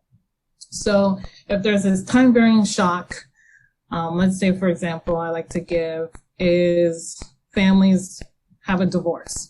This has been shown to be a negative impact on students. And so maybe if there's having the family divorce or big breakup of the family and the student switches to a virtual school that same year, maybe some of the impact is due to the divorce and not solely on the virtual school. So being able to address that issue is the biggest challenge with using individual fixed effect. And so I do find that there is some trend of test scores declining right before they switch. So descriptive evidence that something's going on with the student. And what I do there is very typical in the education literature, is I throw out their last school year as a control, and I use 2 years prior. I see. And what we hope there using 2 years prior is that there isn't as much of this impact of switching that same year. And what I do find is using both in the original individual fixed effect as well as later doing this interrupted panel. So throwing out their last year before they switch to a virtual school, is that students who attend these virtual schools, the year they attend the virtual school, they do about 0.1 to 0.4 standard deviations worse than what they were doing at a brick and mortar school. So for those non-technical stats people, that translates to 1 to 2 years loss of learning. Oh, it does. That's one. Oh, I see. 0.1 to 0.4 standard deviations is 1 to 2 years. Wow. Okay. Yeah. And so this is a really big impact, even when we're comparing with other programs Yes. in education. So a lot of research on charter schools such as KIPP schools, high performing. And what Angritz and co-authors find is that a 0.1 positive, like attending KIPP schools leads to a 0.1 standard deviation positive for ELA. And so what I'm finding is these large impacts in the negative direction. And so even if we think half of that is due to selection of something going on with the family, that's still a 0.5 to a 0.2 standard deviation. So these are still very large, statistically significant and impactful losses that students face when they. And I see, and one of your methods by discarding that last bad year is if the family and teacher were like, this last year was so bad, we got to do something different, right? We got to do something different. So you're kind of overcoming that last year. Something bad happened to this kid. That's why we switched him. That's not representative. That's not representative of what they were getting out of brick and mortar. And still, you find this huge loss. I mean, I don't know. I guess I would say one of my concerns would be that it would be natural for a kid who is, maybe struggling or maybe just an average kid to slip through a crack when, the computer doesn't watch you the way a teacher watches you in classroom. The computer doesn't keep you on task. You don't have that camaraderie effect of other peers, and those all might be potential mechanisms for it to explain the empirical finding you're finding. Yeah. And I talk about the different mechanisms in my paper. Yeah. And you kind of think about, it could actually, before doing the study, it could actually go either way. So I alluded to it. The mechanisms that could lead to this negative impact, like you were saying, was not having a teacher in person. It's well established in the ed econ world that teachers are most important input to increasing student achievement and student later outcomes in the labor market. So not having a teacher in the classroom could be if your peers lead to positive interactions. So there are some research that shows that having good peers does lead to an increase in education attainment. Mm-hmm. But we can also think of it the other way, in the sense like if virtual schools offer this individualized learning where people can move at their own pace, yes. advance if they need to. Also, if students are being bullied for reasons yes. of their sexual orientation, their race, any reason of the numerous isms that we have in the United States, we can see that now these students can learn without those negative peer effects. Sure, I see. So without more studies or without this study, it's not clear where the mechanisms. And what I say a lot of times when families talk to me, it could be both of these things happening. This is a large study with a lot of students in Georgia. That doesn't mean that your individual student, your individual child didn't benefit from a virtual school. Right, of course, right. So there's a lot of caveats. But it's still, I mean, such an important thing to know, and obviously deeply relevant. Let me ask you a question. I guess maybe it's a two-part question. One part is, are these differences important for like someone's life? I mean, I guess I would say, I don't know, some cynical person might say, oh, so what? They don't know these subjects so well, lose a little bit of grade level. Does that mean something for their lives, their livelihoods, their income, their life expectancy, any of those sorts of things? The next question would be, some people, I mean, COVID-19 has done this for like more people than has ever happened in like the history of the world. I mean, I think it's the single most disruptive event we've ever faced. And so I guess my question is, do you think these effects are going to be enduring? Like if we just did this for 8 months and click went back, or a year and went back, can we overcome the deficit? So what are your thoughts? Yeah. A couple different questions. Okay. I'll take the first one, what does it mean? Yeah, what does it mean? And I think when you talk to economists that study education, you get this question a lot. But education, as we talked about before, is the stepping stone for labor market outcomes. It's an input, in economists' words, to the outcome or the output of labor market. And so the amount of education you have, the quality of your education has already been shown on multiple research projects that has serious implications for your income. Income, job opportunities, college process, and college, and large literature showing the importance of college attendance in wages. And there's also been research just relating how we don't care about test scores, as some people say, just because they're test scores. We care about test scores because they're the closest thing that we can project to seeing how students will do later. I see. And I think that's an important thing for me as a researcher, is like this is like an early indicator. It's the best early indicator we have to think about how can we turn the wheel. There's so many things in your personal life when something happens, you're like, okay, how do I turn this around? And so if we don't have measures telling the teachers where the students are, they can't know what they need to do, how they need to intervene to hopefully improve the children's education and get them on track. I see. To training. So one of the other measures I look at in my paper is graduation. And so I don't claim causal evidence there. It's very much just correlations and showing the relationship between attending a virtual school, full-time virtual school, and attending and graduating.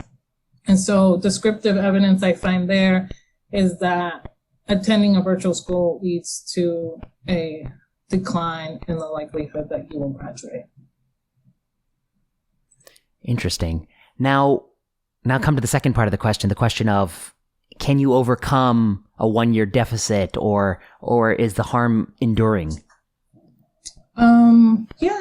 So again, descriptive evidence that I have in my paper, I show that students who attend prior to COVID-19, who attend a full-time virtual school and only attend for 1 year, I track their test scores before they switched to a virtual school and after, when they're in the virtual school and when they return to the brick and mortar. And what I see in that graph is that we do see a decline in their test scores before switching, a larger decline when they're in the virtual school. So we see a big drop, especially in math. I see. It's doing much worse in math. But this same sample of individuals who choose to only be at a virtual school for 1 year, also we see them come back when they're in the brick and mortar, back to the average of where they were the brick and mortar. So a lot of people have taken that as hopeful, again, descriptive evidence that when students do return back to school, back to brick and mortar, it can be recovered. And I really, teachers are they're working really hard right now, and I know they're going to continue to work hard once they're back in brick and mortar. So I guess you do have some optimism from your data set that could be overcome. Yeah.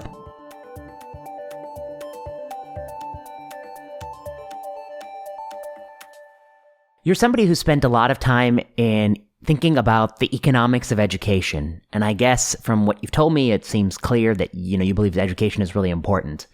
I'm wondering how you think about this, and this may be, I don't know if you have thought about it. It's maybe beyond what you've studied explicitly, which is, most of the educational programs in this country, the subjects we choose to teach and the way in which we choose to teach them, they all fall from a certain tradition of education.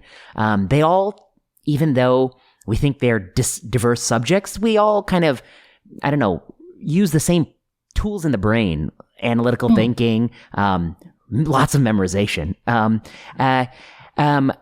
I guess I wonder that there are other things I know when somebody calls someone colloquially smart, like this person is smart. Sometimes they're the sorts of people who do well on those subjects that we emphasize in school. But sometimes they're smart and you just can, I don't know, it's hard to articulate why you think they're smart, but they are smart. It just exudes from them that they're a very sharp person. But they don't always do well in those school subjects. And sometimes they do well in sort of creativity or creative thinking, things that are very difficult to teach and very difficult to assess. And I guess I wonder if you think that maybe broadly about education policy, if one of the things we miss in education policy, and maybe this is totally removed from your work, and so feel free to tell me that it's crazy, but maybe like one of the things we miss in educational policy is we miss the fact that different people have strength in their brain, I guess, in different ways. And we only kind of test and reward and develop like the bicep muscle and not the tricep muscle, if you know what I mean. Like we're not developing and testing these other ways in which people can be productive members of society, creative, intelligent, charismatic. I don't know. This is, what are your thoughts on that? Is this something that people talk about in your field? Is this something that you think about? Or am I totally off base? You're not off base. I think where my mind goes to, and where I've studied a little bit and where I hope to continue to do more research in, is what we call social emotional skills. And within education, this is a growing field. A lot of people are interested in social emotional skills. And I think social emotional skills capture some of those traits that you were talking about just creativity, also empathy, being able to relate to people, growth mindset. So this has taken off, and I think it's slightly different from what you're saying, but it has very similar characteristics in the sense it's hard to teach, it's hard to measure, but I'm hopeful, and I think a lot of districts are implementing this. They're seeing the need for more holistic teaching of students. I think some districts, some schools are ahead of the game when it comes to that. So I really hope to study that more. But there are measures that psychologists use to measure these. I want to say psychoanalysts.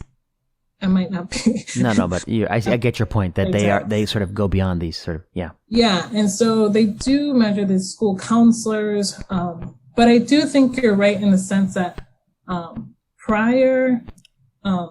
definitely prior to the new implementations in the education policy, there was a focus on these harder subjects of math, English, to a lesser extent, science and social studies, which I do get to study in my paper.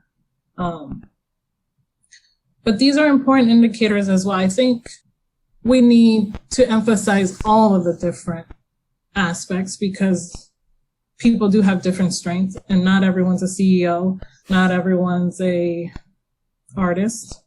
And so we have this large spectrum, and how do we give students, each of them, an opportunity to shine, I guess is one way to say it.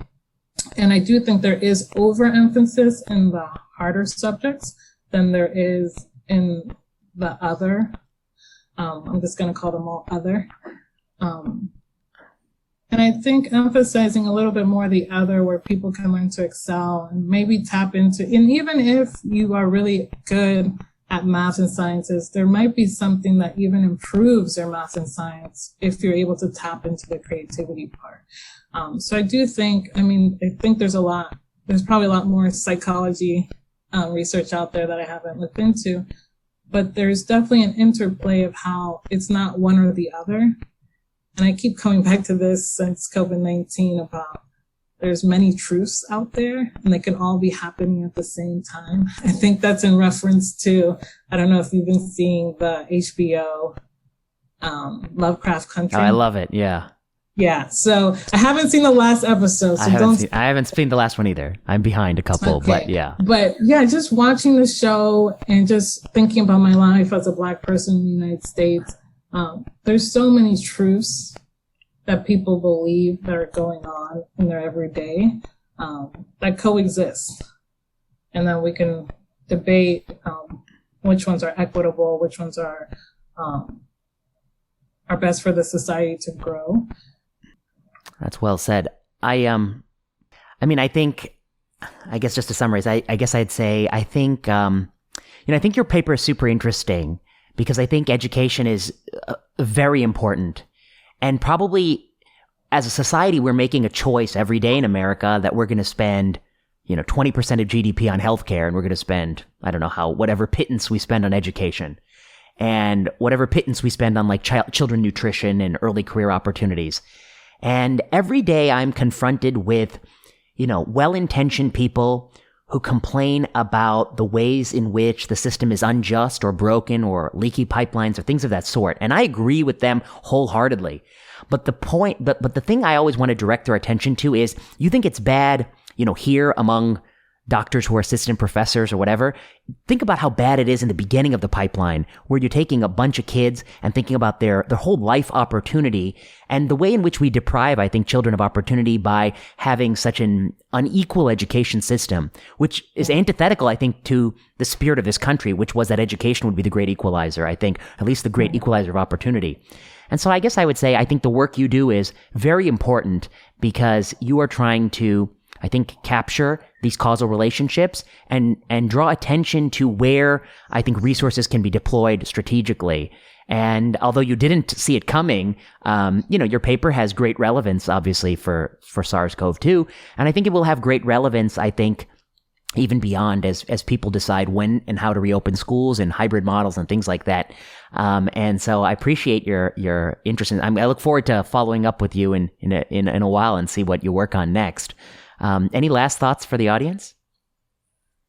I think one thing that now I'm thinking about is school opening and what's come out in newspapers and different education blogs is about how the school opening has been really divided along race lines. Mm-hmm, it is. Yeah. So interesting is what we're starting to see in many different places is that whites are more likely to go to an in-person school. Yes. White suburban families, and Black, Latino, Indigenous families. Specifically, we have a lot of numbers on Black and Latinos.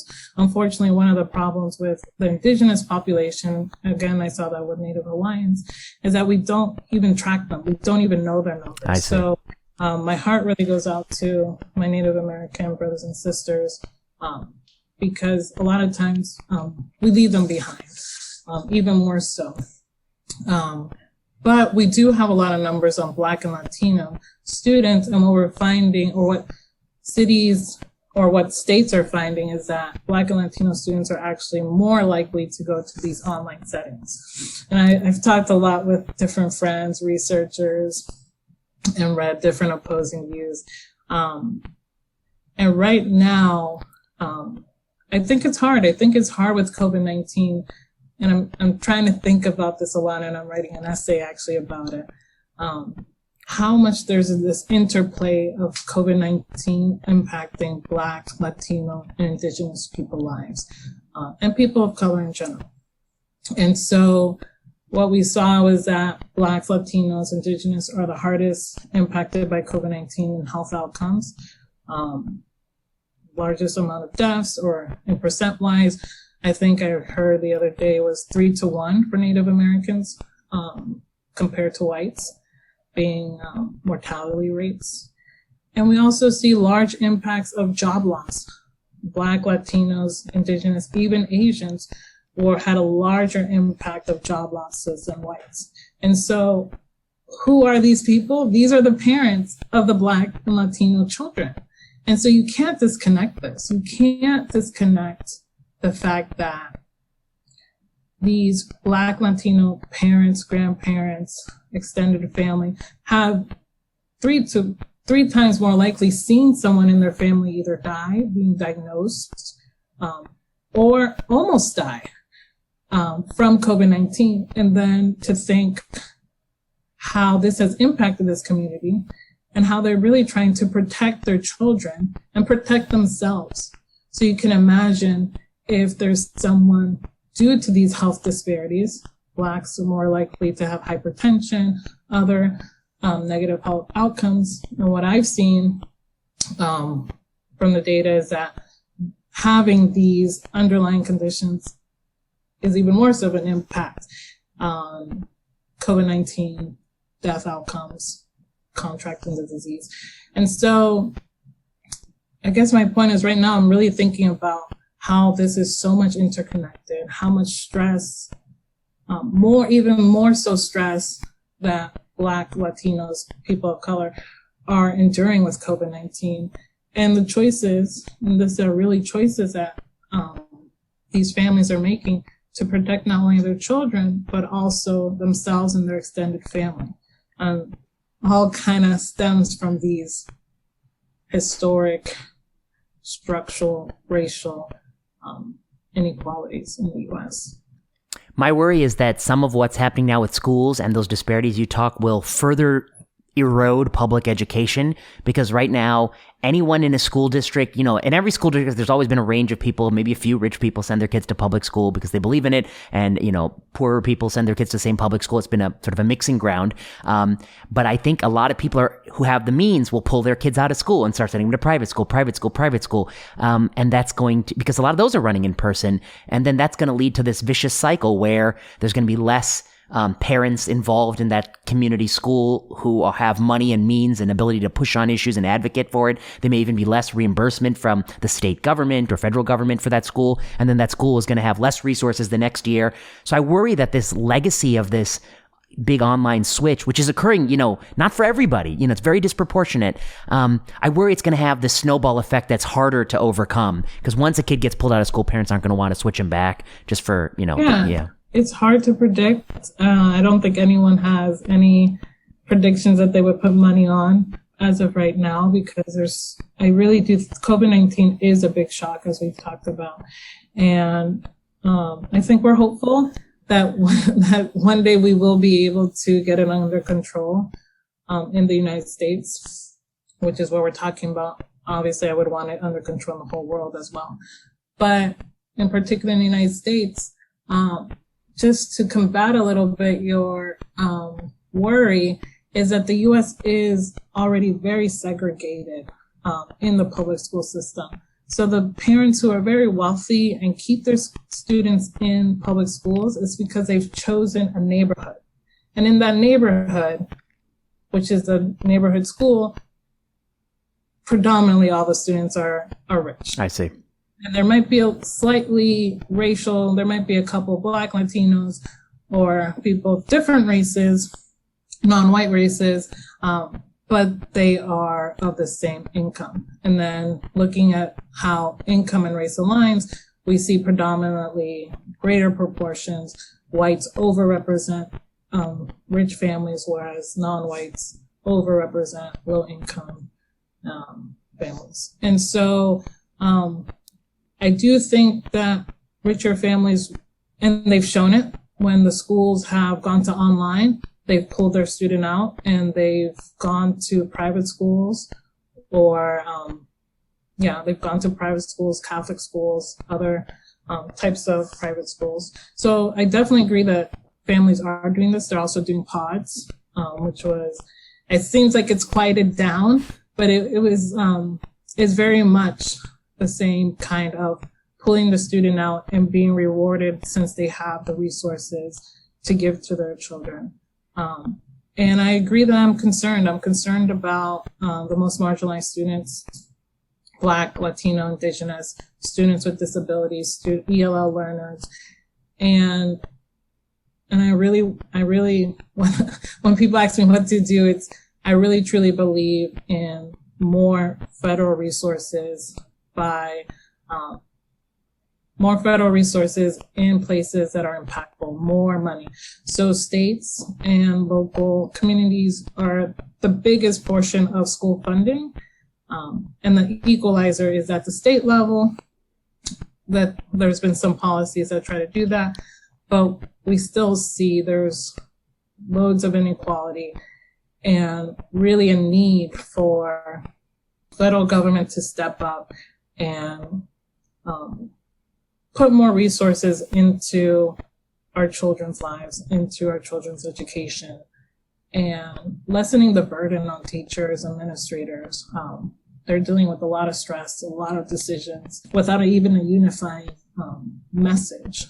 So I really think a lot about more research, more targeted resources towards these most marginalized groups.